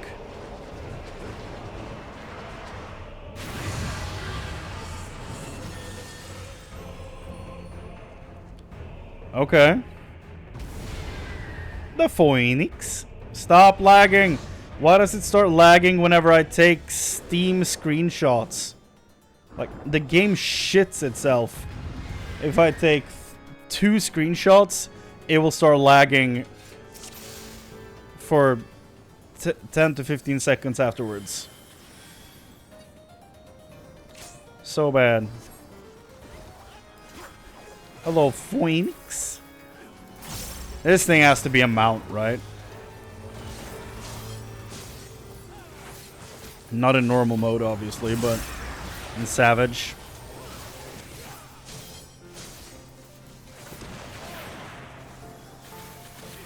The music is so weird. It goes from being super intense to being like really chill, and then back to super intense.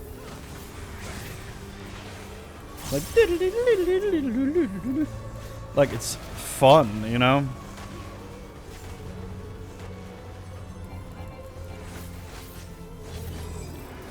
Get down from there, bud.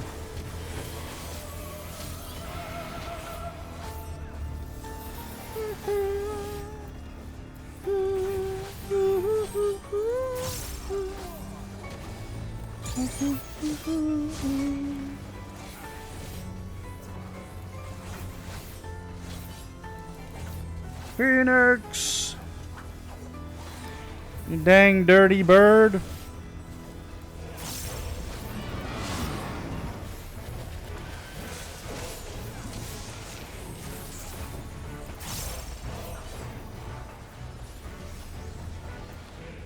What do I do with the pulse thing I have? Oh, hi. Do we destroy the darkened fire? What's happening? We probably should have. Okay.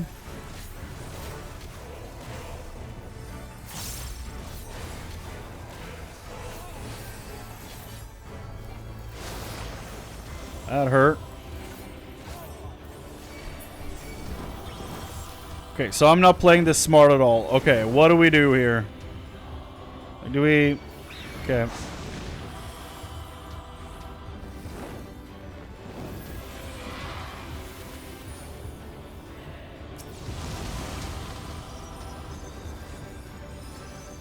Okay, what do we... Get out of that shit. Okay. Do we take this guy first? Like, what's the plan here?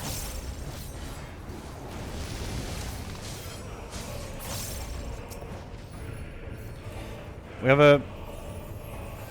Oh, I thought that was a samurai tanking him. Never mind. It's a Lalafell Dark Knights. Do we want to... Yeah, okay. I was going to be like, do we want to spread them out, or... Do we want to stack them? Like, what's the deal?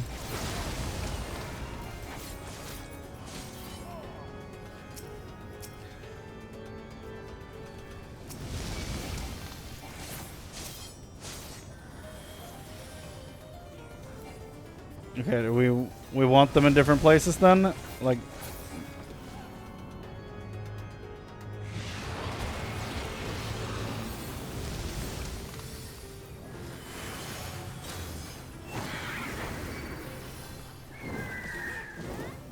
Okay.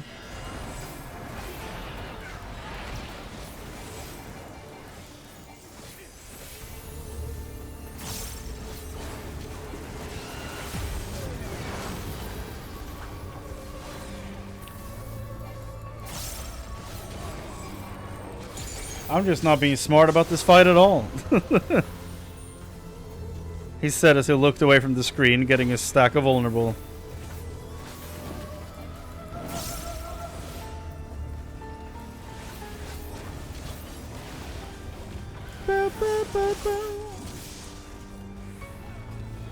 That's an interesting cone. Okay. Oh my goodness.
Oh no! Get that shit out of here.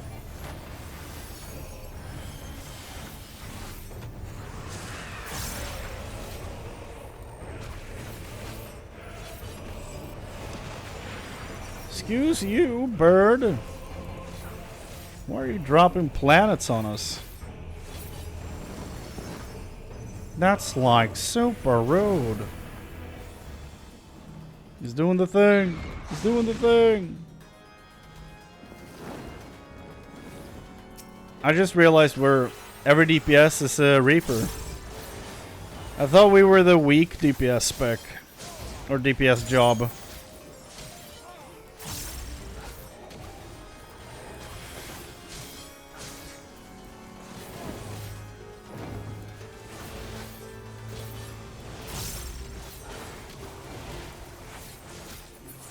Haha! Got the bird. Bah! He's dead. We're back, boys.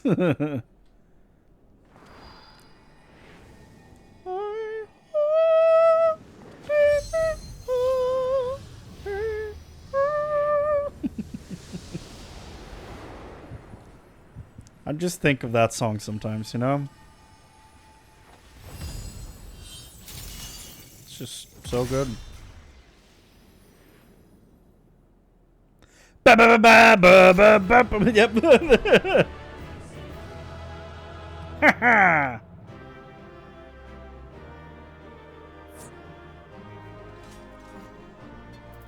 Woo! I mean, you get it just for sick portraits.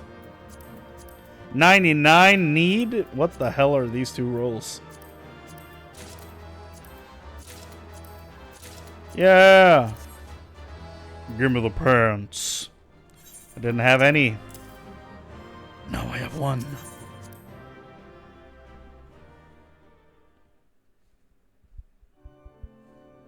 Oh. With that, the phoenix is shackled once more. However, there is yet the matter of this arena.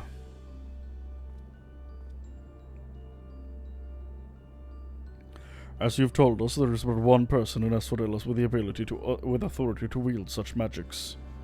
The boss. The OG.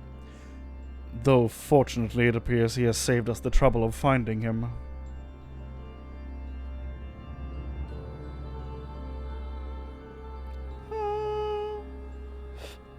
A contemptible display as befits an inferior specimen.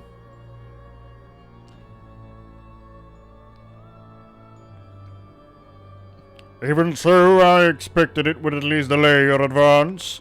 Imagine my surprise when I saw the chains of interment drag the phoenix back to its cage. Either the bird is even more of a failure than its creator cared to admit, or you are no mean trespassers. Yeah. I'd hoped our suspicions were misplaced, but alas.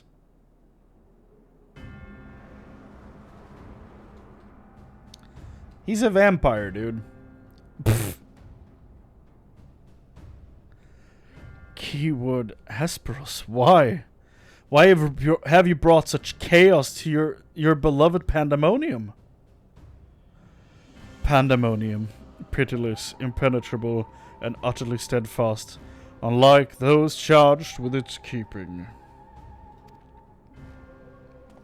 What has possessed you? I don't understand. Of course you don't. Oh, Erechthonios, must you pester me with these inane questions? Think for yourself. Surely you can muster a theory or two with that dim wit of yours. Then again, you have never been one for insight.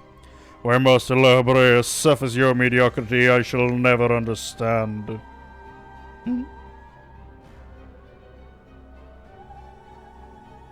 You may look like him, but you're not the Hesperus I know. Something has warped you too from the inside out. The key word I knew had compassion for all those under his charge, be they clad in robes or shackled in chains. Was that all a farce? Did you hide your contempt for us all these years? Those who are too content to merely glimpse the water surface are doomed to be dragged into its depths.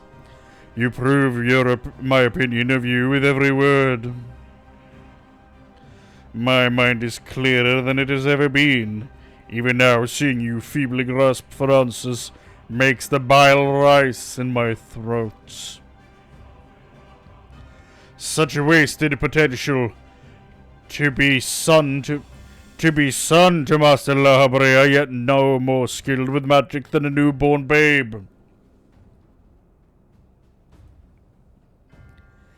He's Labrea's son? And he gave him such a bad name? I guess La Habrea is kind of a shit name too, but at least it's a title. You're his son? But of course, it's always about La Habrea.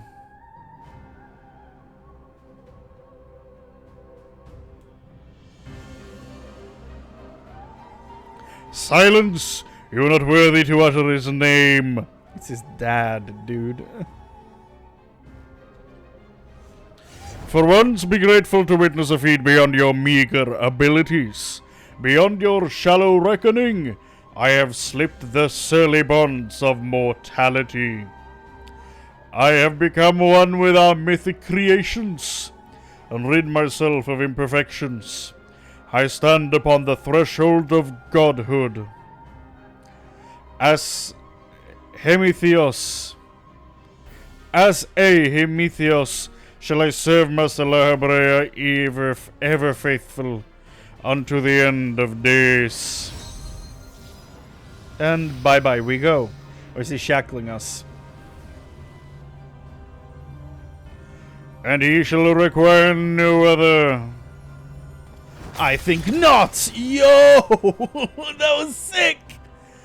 That was sick! Are you so blinded by arrogance that you have lost sight of what it means to serve? Erechthonios is more capable than you could ever know. It was thanks to his instructions that I was able to master the art of interment. Both how to wield it and how to break free of it.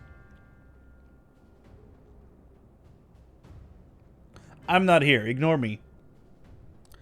Chrane, let us quit this place. Whatever poison has corrupted Hesperos' mind, it is plain his power far eclipses our own. We must have time to gather our strength. I'm a vampire. I hate light. Weakling though they may be, it takes a singular aptitude to master interment so quickly. To say nothing of how swiftly that familiar laid low the phoenix. Regardless, their noble aim will be their undoing. Where they fritter away their strength in calming beasts of Asphodelos, I continue my work. Even should they survive long enough to reach the heart of my domain, naught shall await them but doom. I eagerly await your arrival, Erechthonios. Even dullards have their uses. Yo,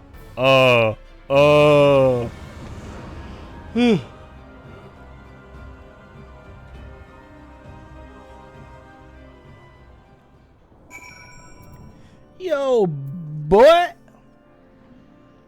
My darkest suspicions have been realized. We face the keyword of Asphodelos himself.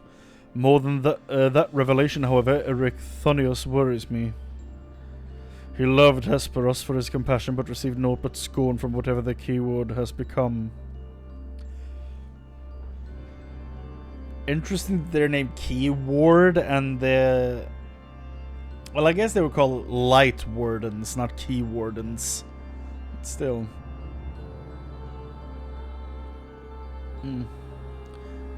He has said little since our return. I only hope that the shock of recent events does not prove to be a death knell for his resolve.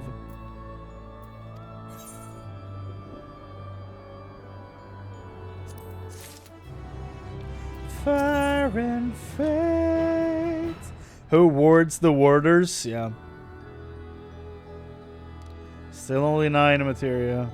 I guess 10 wasn't in yet when they did this, I'm assuming.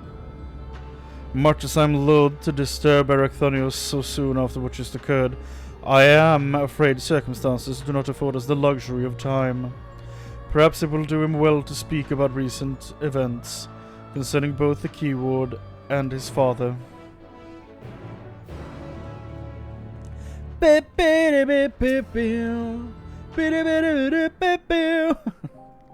Ooh.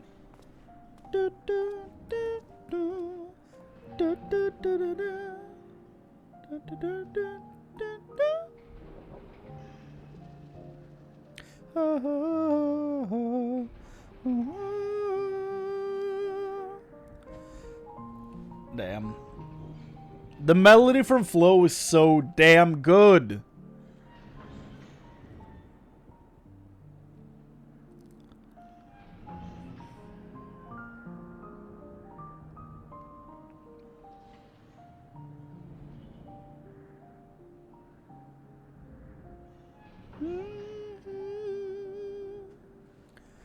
The creation of the world which surrounds Pandæmonium was an astounding feat of magical prowess. So you saw all this shit and didn't think he was gonna be evil?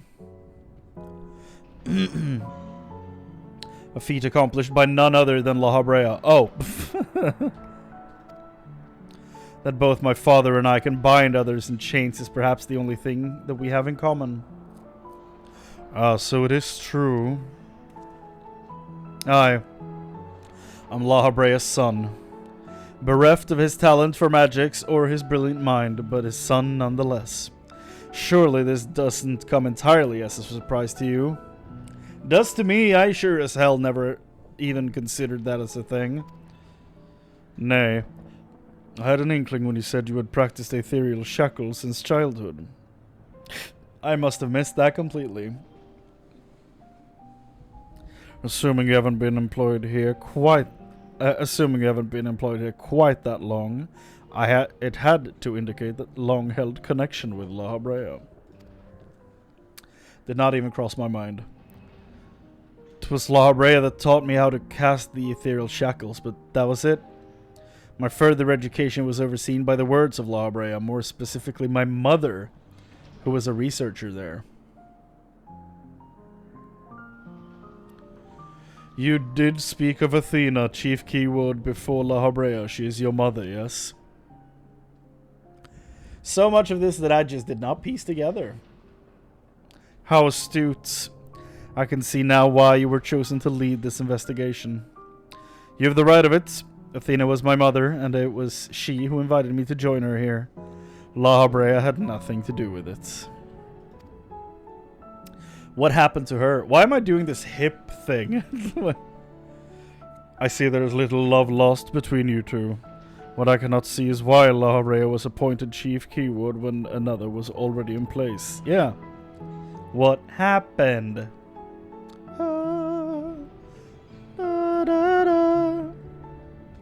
Was in place. My mother is no longer with us. With this song playing, perfect sense. Makes perfect sense. It's like, as far as I can tell, the song is about loss. About losing the people in your life. Or, like, it's perfectly fitting for this. And La Habrea was all too eager to assume her responsibilities. With nary a moment spared to mourn her, what love do I owe him now when he offered not one drop of compassion then? I see, she is no longer with us. An expression to convey the end of a life. Is that not a thing here? I've known only the public face of La Habrea. While he is lauded for his ability to maintain composure in the face of unnerving circumstances, I must admit that oft he comes across as cold. I know him as a laughing What's it called? Megalomaniac, that's the word. Megalomaniac. Apologies, but can we speak of something else? This topic isn't an easy one for me to discuss. No. I want to know. Of course, there are more pressing matters at hand after all, namely how to deal with Hesperos.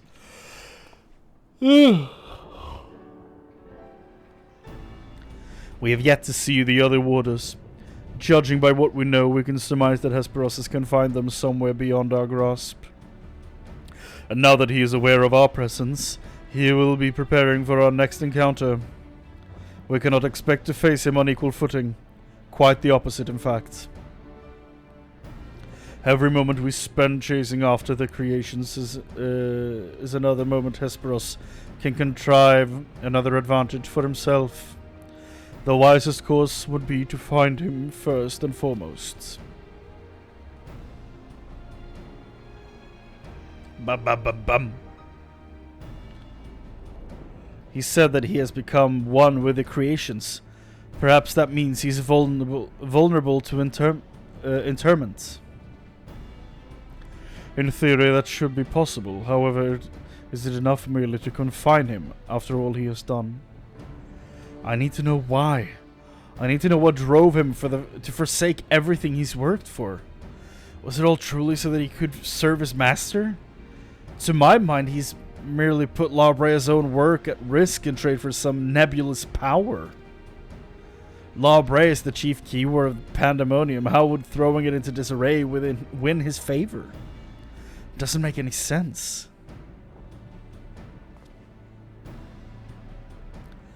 I share your curiosity, but we must consider that our enemy has us at a disadvantage in every sense.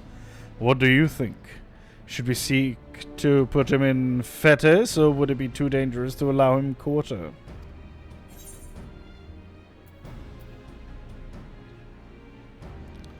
I want answers too.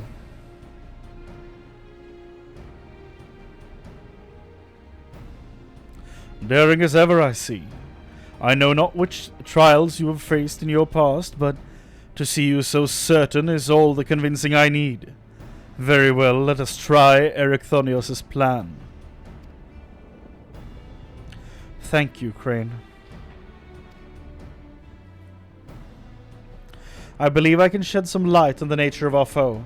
When Hesperos spoke with us, I noticed he bore the telltale fangs of the Vricolakas, a beast which feeds off the ether of its prey. It is a vampire! Likely that is the creation Hesperos merged his essence with. And we know all too well that he can change the environment around himself at will. The battle will not be an easy one, but I believe in our victory. Yeah.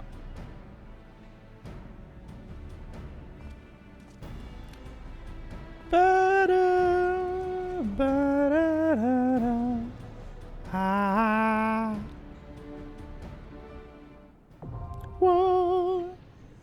Asphodelos, the fourth circle is now available for all. Yahoo! I don't know why I did that with an accent. I could have made the exact same dumb comment in my own voice. I've been working for 10 hours. That's my explanation. Working for 10 hours, got home, rested for 30 minutes, and then went live.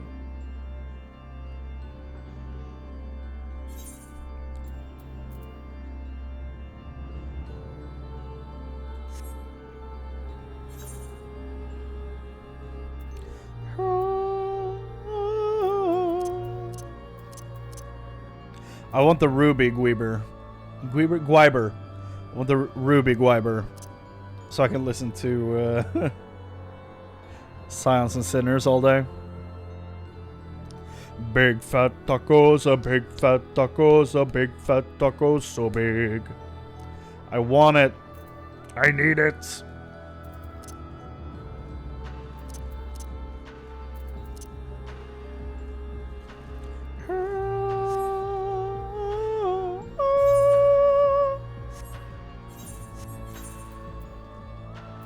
Singularity reactor. Mount Farm and the Sea to Sacrifice. You know, that could be fun. Could be fun. We'll see if they're still playing when I'm done with this.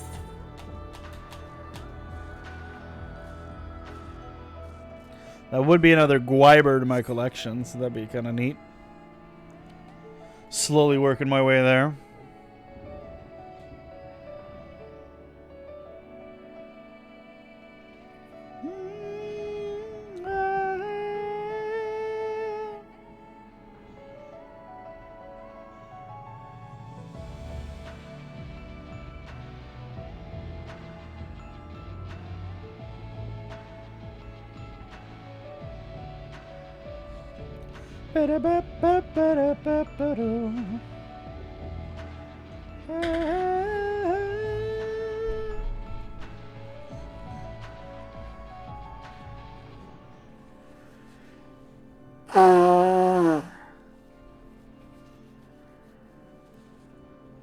Woo.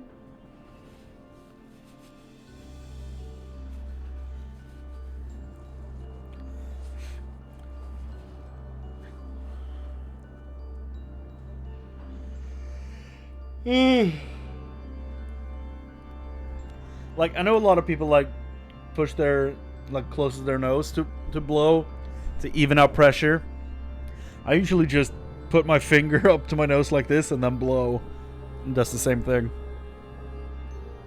So that's what I'm doing if you're wondering what the hell I'm doing. I'm evening the pressure in my ears. Something's fucked up with them, for real. I don't know what though. I think it's related to my jaw pushing on them. Not sure.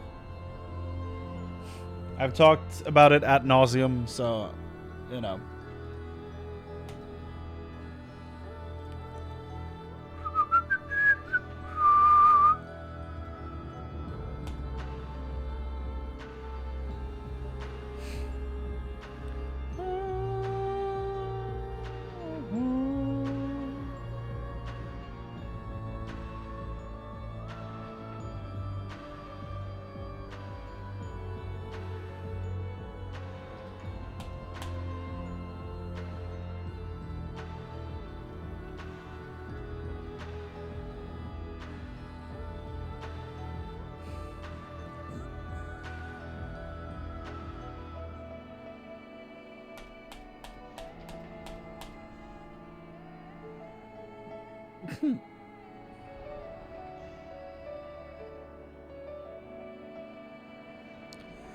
That's kind of goddamn.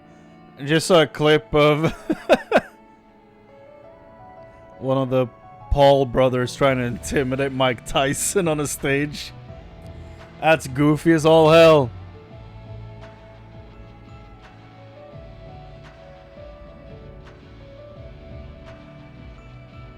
What a brat.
Come on, Q. Pop for us, please.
Hmm.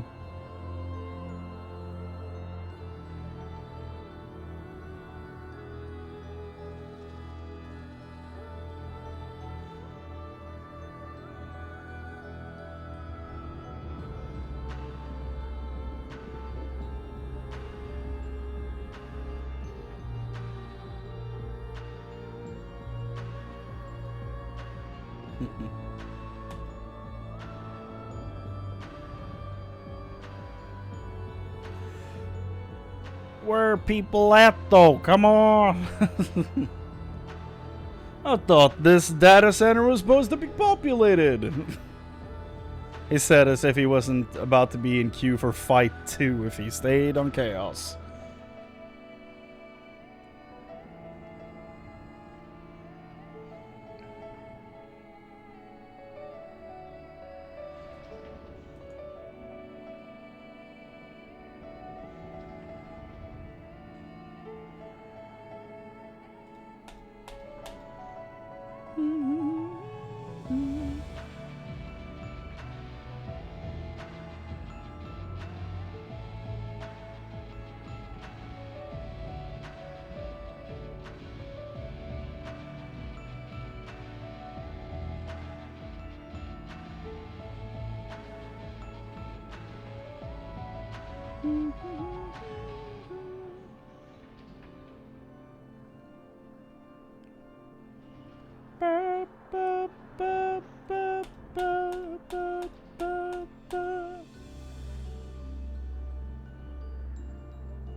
Come on! Come on!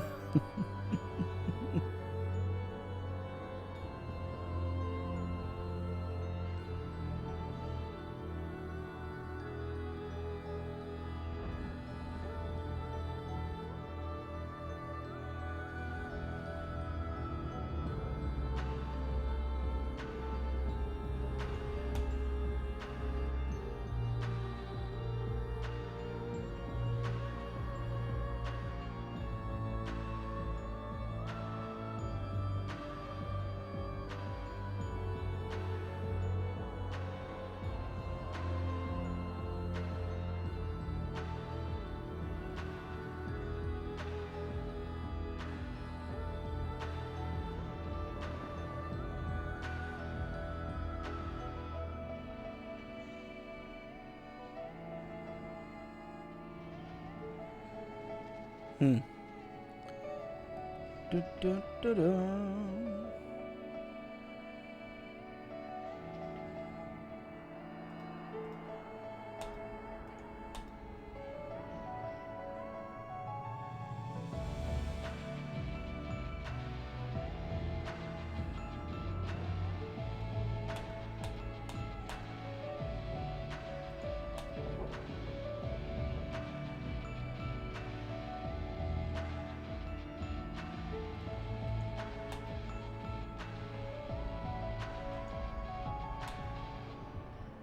Come on! Let me in! Let me in! I want to fight.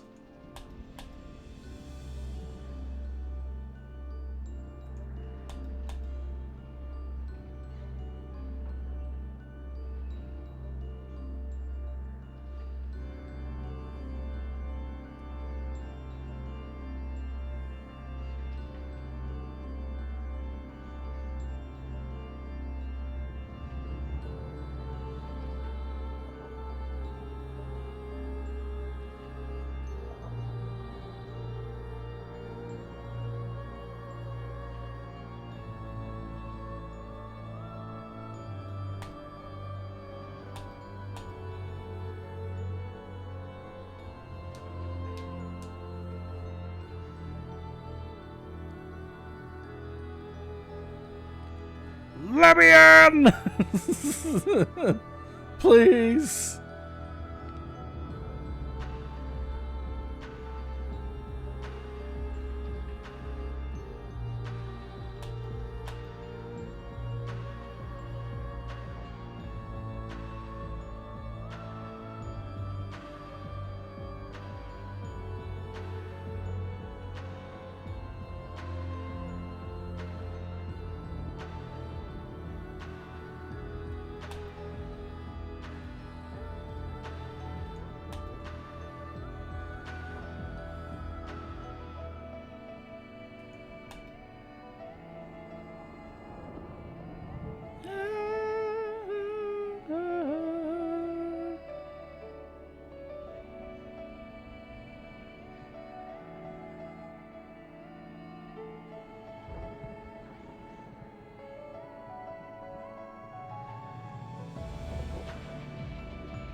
That's Jesus.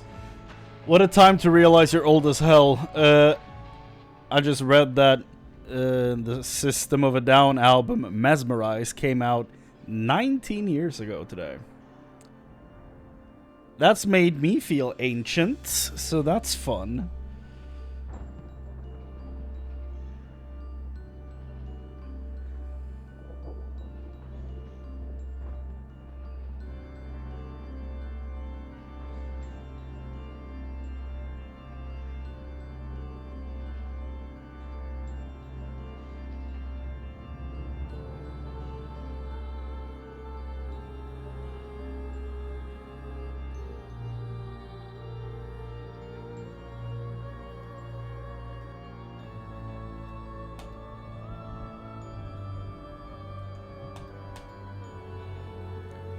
Come on, let me in!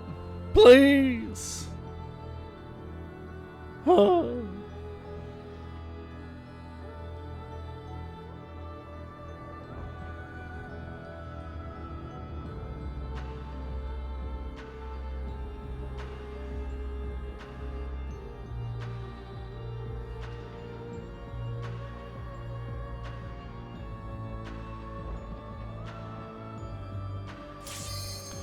Thank you.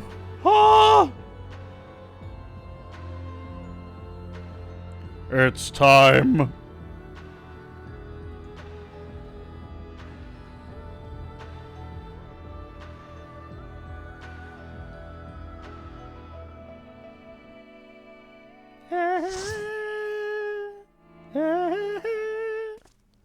Woo! Here we go. Last one. This one's for all the marbles. Marbles. I have the power! By the power of Grayskull! I summon my friends. A bunch of women and a cat boy. We will defeat you.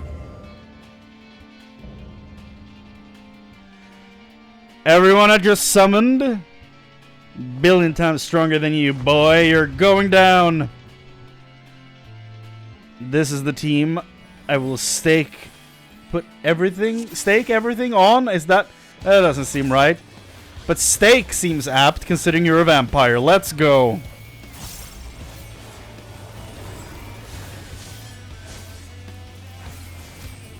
This song is cool, okay.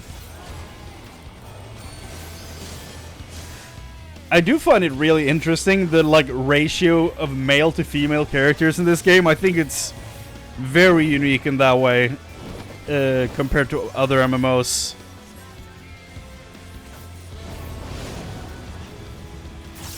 Hey, that's what happens when you make cool looking characters. People want to play them.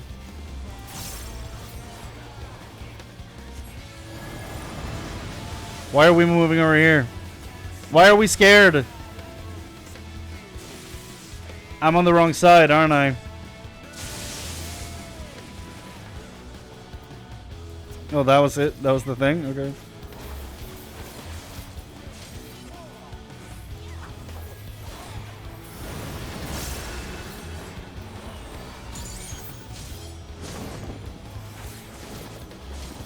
It sounds like they say pommes frites, you know, which is really funny. Pommes frites!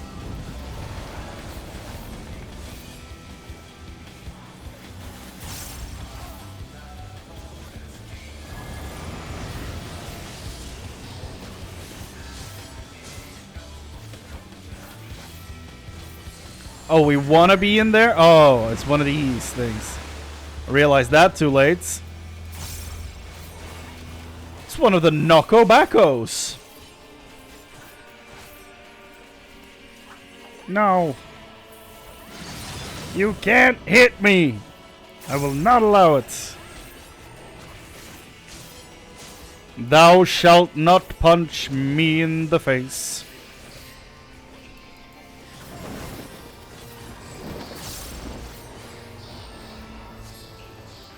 Fall back to the keep! Get your men out of there! Get over here, boy!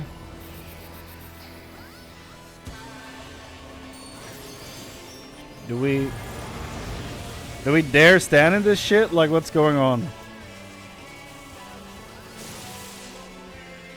Okay, yeah. Ah!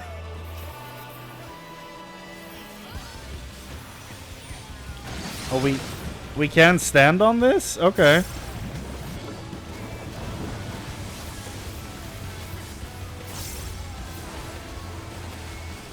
Like, do we want to maybe move away? Or no, okay, it's the knockback one. Woo! How do you tell the difference? I don't know. Pommes frites!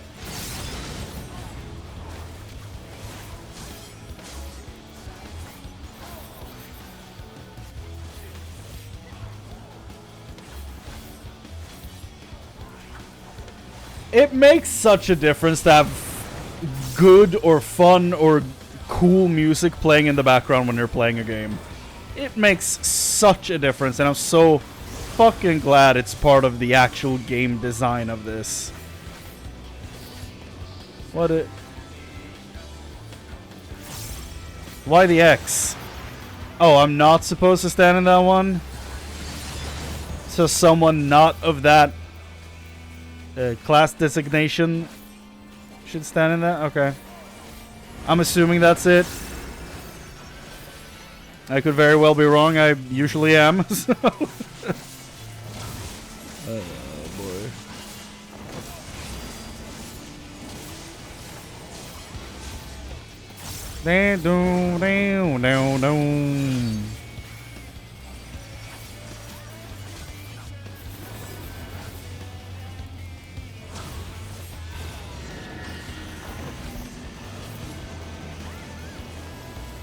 Do we want to do this again, or?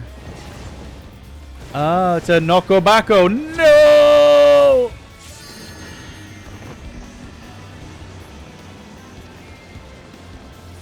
Dead.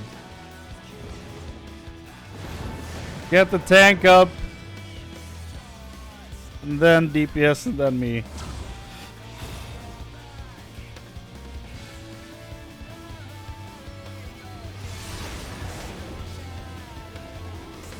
Or the summoner, he can help revive people.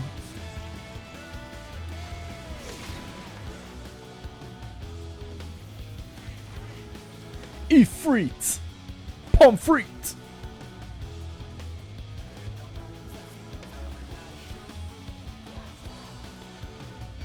I did name my video where I fought Ifrit for the first time Pommes frites.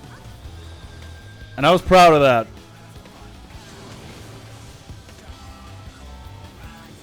I think I changed the way I titled my 14 videos after a while. So it's probably not named that anymore, though. It's been a while since I looked.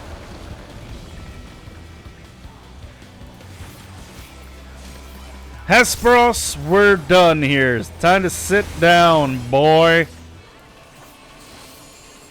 Big Dracula dummy.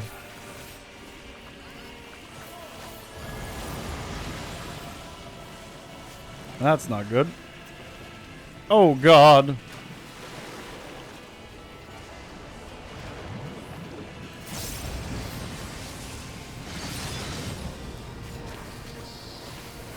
Oh, the one sucking in is the push out? That makes sense. Ah!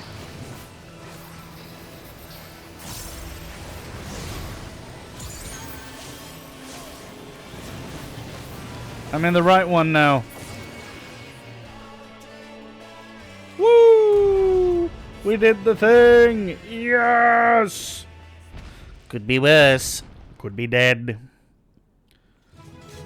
Poor little Dracula. Oh no. Haha. Yay! Pandæmonium Asphodelos complete. It doesn't usually say it like that, right? They're like, you've completed the wing. They don't usually say that. Nosferatu? Nice. That's a fun thing they added there. It's a lot of stuff. Okay, let's see how I not get this then. I never have to do this fight again. I got 4 commendations. Wow, they liked me. Even though I sucked ass. I got the pity points. Now, Themis, we end this here. By the power of Grayskull. I don't know why I've referenced Grayskull twice in 15 minutes. But here we are. Fools, I will not be put in chains. This song! Woo! He did the same thing to us that we did to him! Wow! To think that I would fall before one such as you. Perhaps I should have treated you as more than a mere nuisance. Despite your victory, you shall never have the knowledge you seek. The secrets of my transformation, the secrets of my deception, they shall return to the star with me. You are wasting your breath, Hesperos. We have the upper hand now, surely you can see that. Yes, yes. My repertoire is not exhausted yet, however. Although I have failed, my end shall be on my terms. Oh, this is just the vampire dude in Revendreth, and wow, okay. I remain loyal to my very last, come what may. I die with dignity. What a piece of poop. Can't believe he did that to us. What a bastard. How did your ambition lead you so astray, Hesperos? You were better than that. Your star shone more brightly than any other in Pandæmonium. You had La Habrea's respect, his trust. What more did you seek? That you would forsake all that and sully your legacy besides. Did they say syphilis? Did they just sing that? Am I crazy?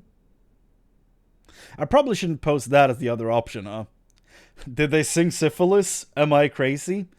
I don't like either of those options. Because one, I don't think this is correct. And I don't want to be an idiot, but like... Or be crazy, but here we are. Those are the options I gave you. Poor me. He became so blinded by his own desires that he lost sight of his duty. In the end, he lost everything, and his plans lie in tatters. I fail to see any dignity in that. Even so, I would have liked to know why he chose this path. Hesperos' infatuation with your father was his undoing. Perhaps he was jealous that fate had chosen you and not him to be La Habrea's son. So terrible did this jealousy become that he sought verboten power, power that La Habrea would be unable to ignore. I have completely forgotten what Elidibus sounds like when he speaks. I now sound more like Gaius. How does a pursuit for respect warp one's heart so? How does infatuation with one person turn into contempt for everyone else? I've never heard of such a thing. That's humanity for you, man. Sadly enough. It's not as uncommon as you think.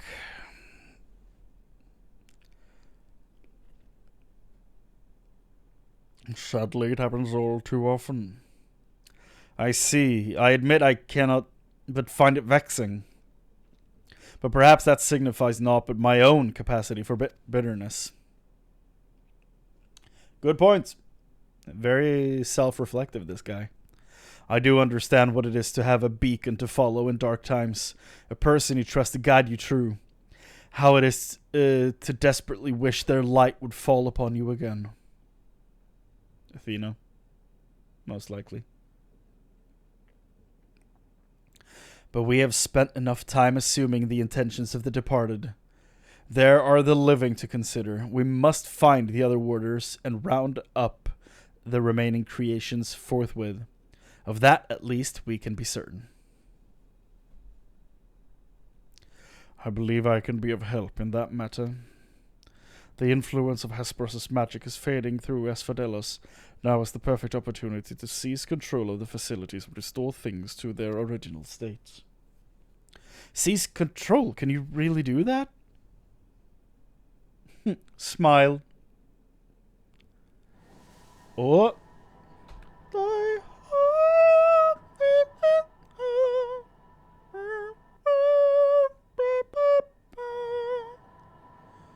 What? What is this presence?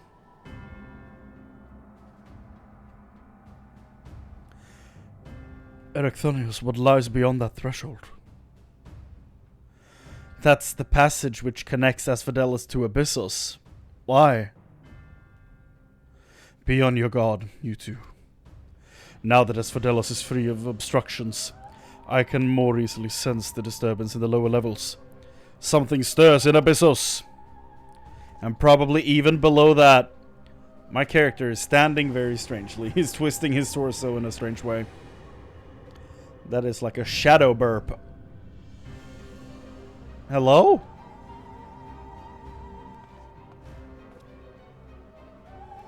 A warding sigil? How? How? How? Let us return to the gates for now. I should like to appraise the situation from there. Needless to say, our investigation is far from over.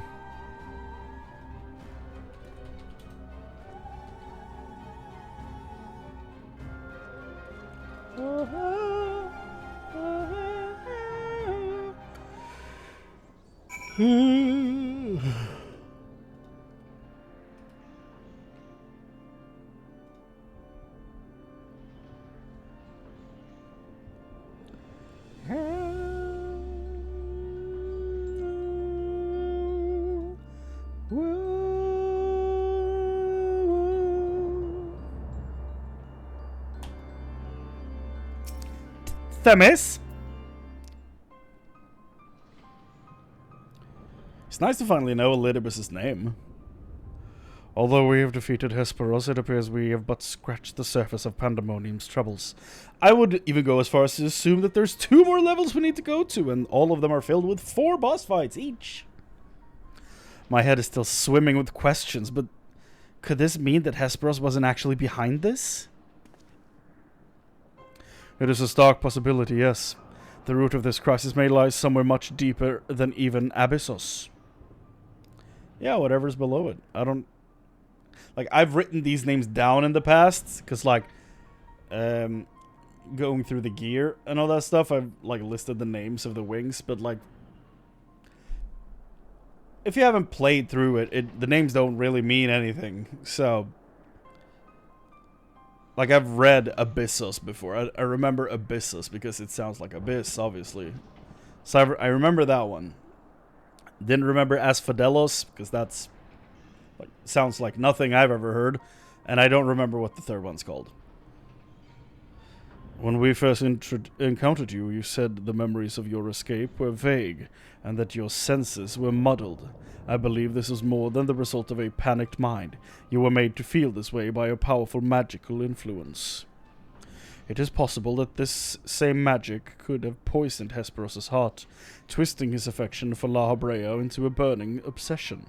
Then, in his altered state, he was made an offer of power he could not refuse. Wait, are you suggesting that someone else turned Hesperos into that thing? If so, it stands to reason that they wouldn't stop at him.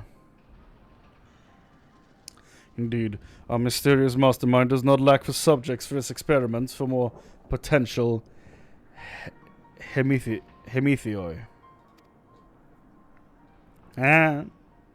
Chimeras. If what you're saying is true, then my colleagues, they're doomed to share the same fate as Hesperos. We turned one of them into a giant Moogle! This is where they come from. They're truly devils. Do not lose heart yet, Erechthonios. Hesperos challenged us alone, and that tells me that the process of his creation was long and taxing one. If he was the first Hemithios, then the rest of the warders are likely still alive. However, much as I would like to hasten deeper into Pandæmonium, the way forward is sealed off. We must focus our efforts on finding a way through. With the creation still having free reign of Asphodelos, that won't be easy. On the contrary, I yet retain control of these circles, and thus can wield interment magic within their halls at will. The creatures will pose no threat to us. Great Scott! Just like that? Then nothing's stopping us from returning order to Asphodelos. Just so. I shall require your expertise to keep the peace after the subjects have been returned to their confinements. However, you are Asphodelos' sole remaining warder, after all. Truth be told, I did not expect this investigation to become so involved. Of course, I would like to resolve matter here without resorting to outside help, but...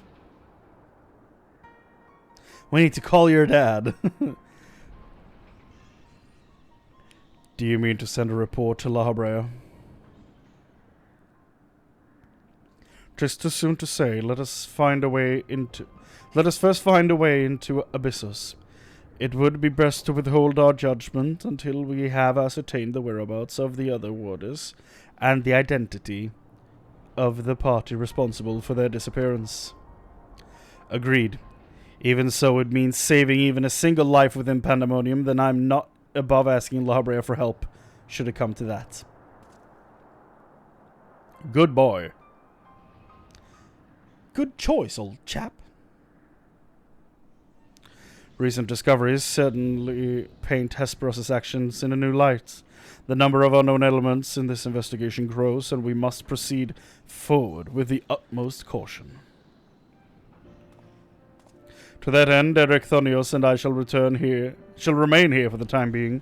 Much as I enjoy your company, I do not believe we shall be needing protection so long as we remain in Asphodelos. You should take this time to rest. Surely you're weary, and there may be more battles ahead of us. Themis' burden may grow heavier in your absence, but he's shown that he's more than capable to bear it. Still, I would help wheresoever I'm able. All we've achieved so far has been thanks to you two, and I mean to repay the debt I owe. I don't know what use I can be outside of placating the creatures, but I'll find a way.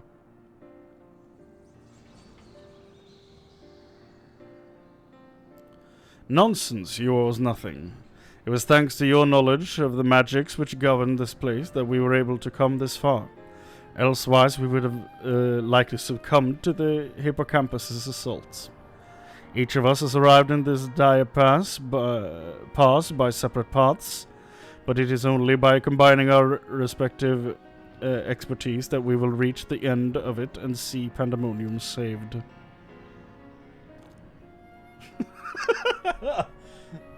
I just saw myself in the recording image and it cracked me the hell up. Goddamn. Thank you, Themis. Hesperos' words seem to have affected me more than I realize. Together we've come this far, and together we'll reach the end. I've no doubt we will. Even so, let us allow Chrane his rests. I wonder if he ever became someone on the council, the convocation, sorry. Besides, you have someone waiting your report of your progress, yes? I dare say your story will be much more than they ever imagined. Best believe. You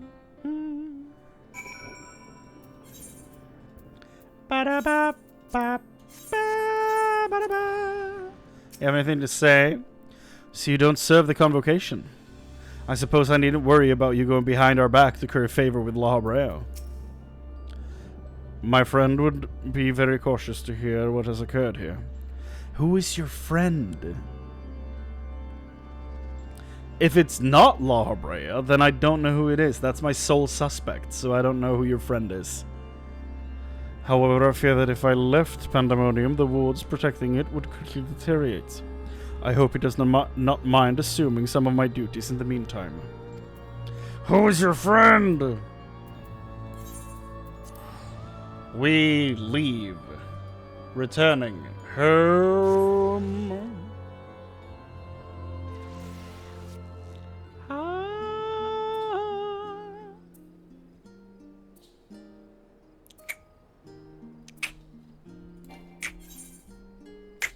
I still haven't started my sanctuary, my island sanctuary.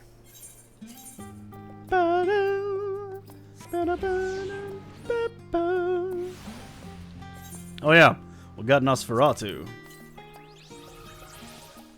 Sick.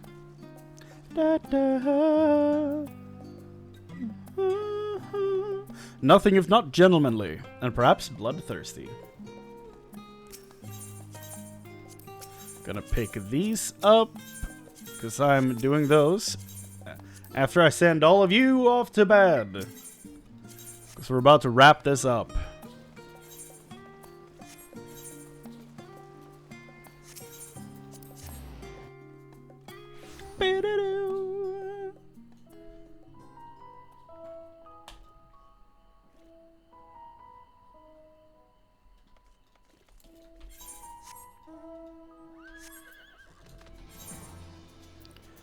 There we go. Now it's way cheaper. I saved 1,000 gil on this journey. Neat.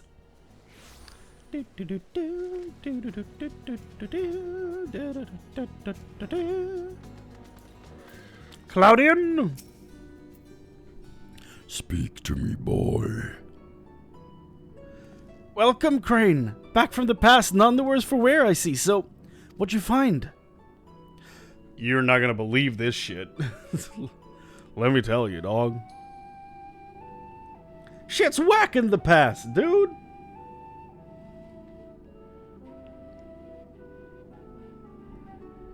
So there is evil afoot in Pandæmonium, an already ominous place. I must say, mythic beasts and missing warders. Truly, we are fortunate to see returned to us in one piece. But what is the one piece? It appears the voice Chrane heard from the crystal spoke the truth. That's probably the the crystal and the friend are most likely the same person. But like, my only guess is La Habrea. Like, I don't. Who else would it be? But I guess he did say that his friend was from the same place that he's from. I don't know. Maybe it's Hythlodaeus. Could be. Could be Hythlodaeus. I don't know. It appears the voice creator for the crystal spoke the truth. As for who left it behind and why, those are yet questions to be answered. That's what I'm trying to answer. Indeed, it could be someone who lived among the ancients, or it could be someone trying to avert tragedy from the future. Much remains shrouded in mystery. Yet, ilm by ilm, we shall unveil that mystery, with the help of Chrane, of course. By his actions was the fabric of the past reshaped, yet he returns to the same present he left. Which can only mean one thing, that his intervention in the Pandæmonium's crisis is but one of the countless building blocks of history upon which our present has been built. Huh? I built the past?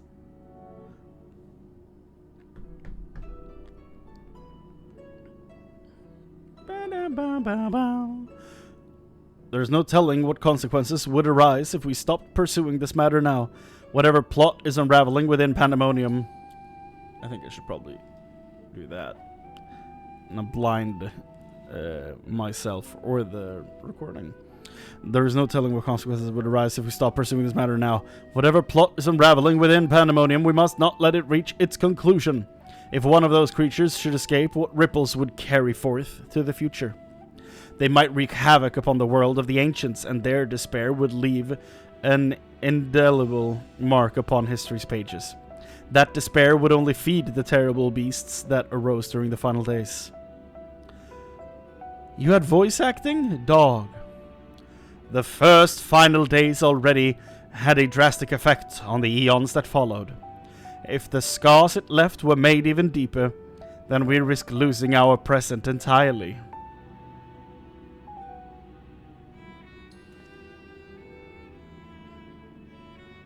Whatever the cost, our connection with the future of Elpis must be preserved.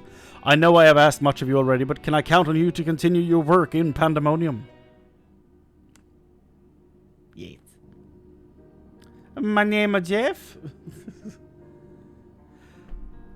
Saw that clip today. I don't know why it popped up in my feed. Saw it. Laughed my ass off. It's been so long. Why am I talking about that now? I'm tired, and I made a sound that reminded me of it. That's why. Your tireless efforts are much appreciated. If there is aught we can do to ease your burden, you need only say the word.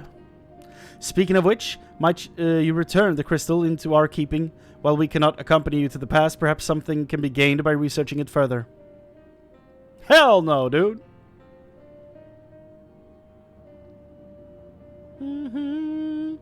They need to wait for patch 6.2 to hit Elpis. It shines just as splendidly as the day we met. We shall begin work right away, but I cannot promise any meaningful result for some time.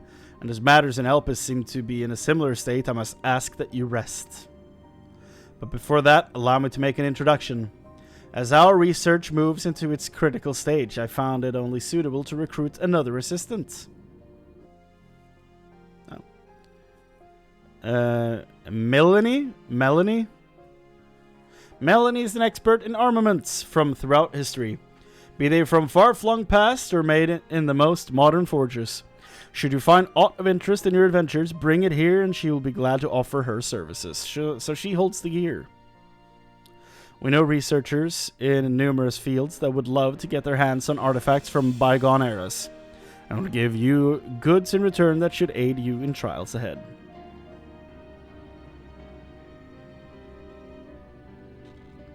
Furthermore, if you ever wish to peruse the records of events you have reported here, Nemgigi has been taking faithful and thorough notes. She is at your complete disposal. Curtsy. So she has the savage mode. I sense that we have embarked upon something monumental. Something that will dwarf all else I have accomplished in my many years of research. I can think of no greater honor nor reassurance than to have your capable assistance in this endeavor. If there is anything to be found that will contribute to your success, we shall find it. We shall not rest until we have unlocked the mysteries of this crystal, and you will be the first to know when we do. Yeah!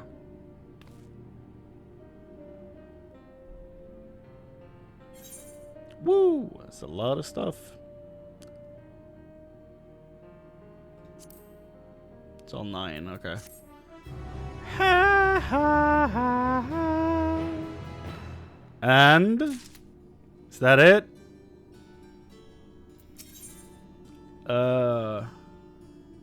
Excitement of discovery. I'm gonna have to somehow look this quest up without spoiling myself. Hold on.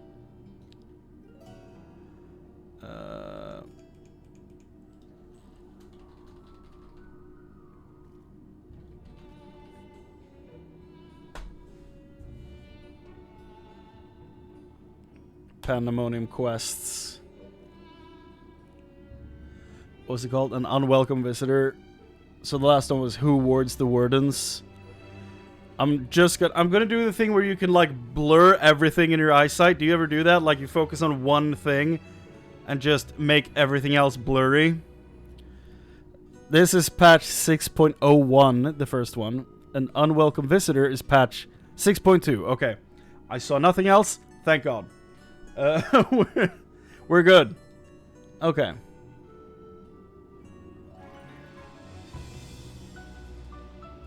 Nice. Okay. So that's the next patch. Not the next patch. The patch after that. So this is for 2 days from now. Nice. That's a wrap on that shit. Let's unlock the Savage mode. Chrane, allow me to thank you personally for your contribution to our research. Your stories of the ancient creations have planted the seeds of a great many theories, and I cannot wait for them to flourish. Give me Savage mode. Professor Claudius asked me to write detailed records of your investigation. If you wouldn't mind staying for a while, I would ask you to tell me more of your adventures in the past. Adventures that started with a mysterious crystal seemingly containing a message declaring crisis in this Pandæmonium. Of course, Professor Claudian will eventually make a report, but we are deficient on the concrete facts at present. To that end, I suppose a comprehensive catalog of the beasts you encountered in Asphodelos circles would be a fine starting point. Yes, I acquire every gory detail, every hair-raising description. Okay, here comes a guy. Nemgigi, I've brought the volumes you asked for, but are you quite certain we need all this just to research the crystals? Some of these habitats of aquatic life forms and myths and folklore of the phoenix. Why do I feel like I've seen some of these before? Seem to have a little bearing on the subject. In fact, many of these tomes seem to be related to the creatures of Pandæmonium Chrane spoke of. Surely we've better things to do with our time. Chrane has already encountered and subdued them, so what use could further insight offer? Well, you could see if something's related to them in the texts to prepare us for the future. On the contrary, Rosenau, we would be remiss in our duty as academics not to take every opportunity to learn more of these subjects. To view the creatures of bygone times, though, through the lens of modern science, is the dream so few have a chance to achieve. Of course, I'll not deny a personal interest in the matter. As I thought. While there were enough relevant volumes for me to fulfill your request this once, if you wish to sate your appetite for knowledge again, might you do so on your own time?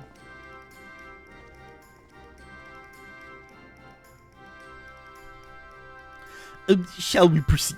Tell me everything you remember, and please spare not a single detail. I don't easily frighten, you may be assured. We might start with your battle with this transformed warder. Asphodelos, was it? I would like to hear the keyword and the nature of his metamorphosis. I'm sorry to have given Dodger this voice.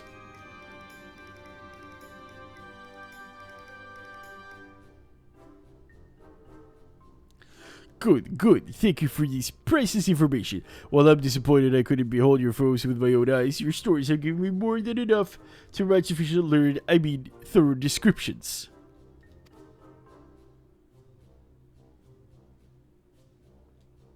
Perhaps we should also include basic theories concerning the growth and behavior of these creatures. I would give our little catalogs a flavor. Wouldn't you agree? We could start with, I have it! Aquatic life forms in our time have been observed to grow to sizes that are orders of magnitude larger than their larval forms.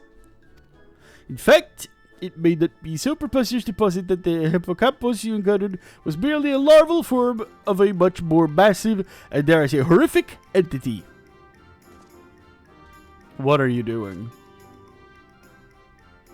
Now, don't look at me like I'm some mad magus. Breakthroughs have been precipitated by even wilder theories than that. As the professor always says, we mustn't let logic stand in the way of brilliance. Until proven one way or the other, every hypothesis is a valid one, and there is nothing quite like the ambrosia of inspiration. Your ideas are intriguing to me. Are we making records or creating fairy tales?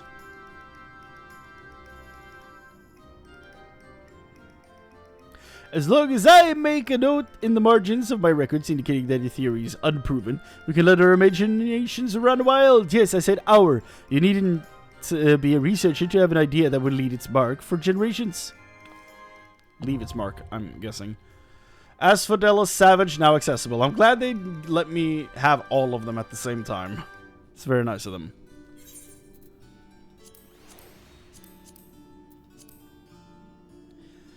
Well, that's everything significant in 6.0. I think. Main story, we did that. New locations, we've been to those. New race, male Vieira. That's cool. We had Aaronville in the main story as the representative, and he's very fun. He's very cool. A real bro for us. They added the jobs Sage and Reaper.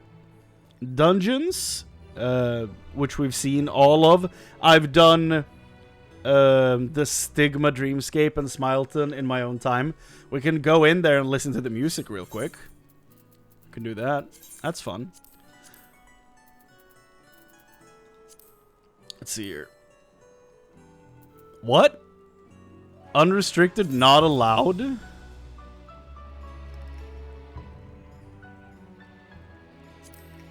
But what if I just want to walk in on my own?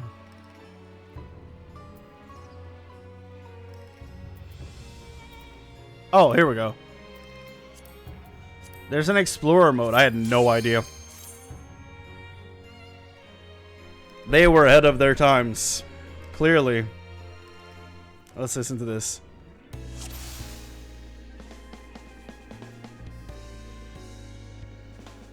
Welcome to Smileton.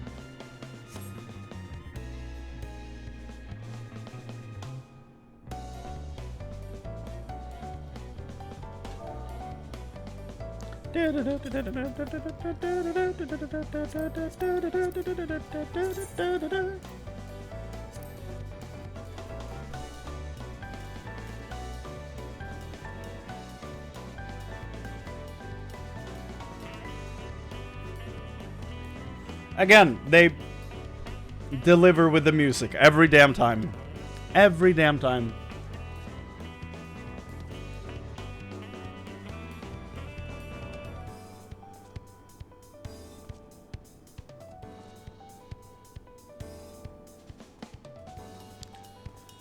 Oh.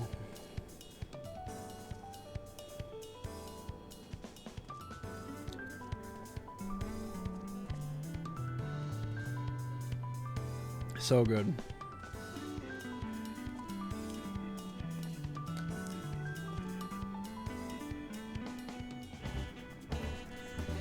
Yeah.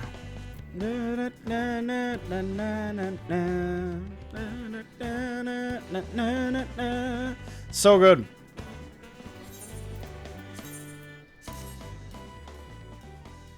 I'm so sorry to leave when it like reaches the when the build up finishes and it reaches the epic part of the song, but it is what it is. You're gonna have to deal. Here we go. The Stigma Dreamscape. This one I enjoy a lot.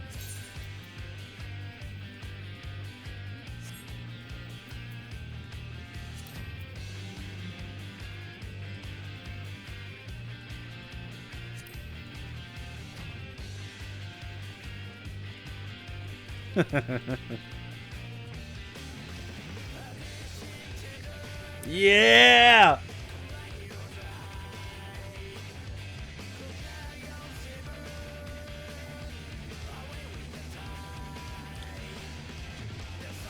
Now you might wonder, why is there Alexander music in here?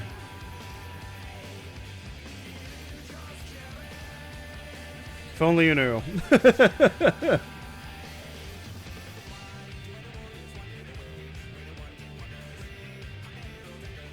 Oh, not Alexander music. Omega music. Not Alexander.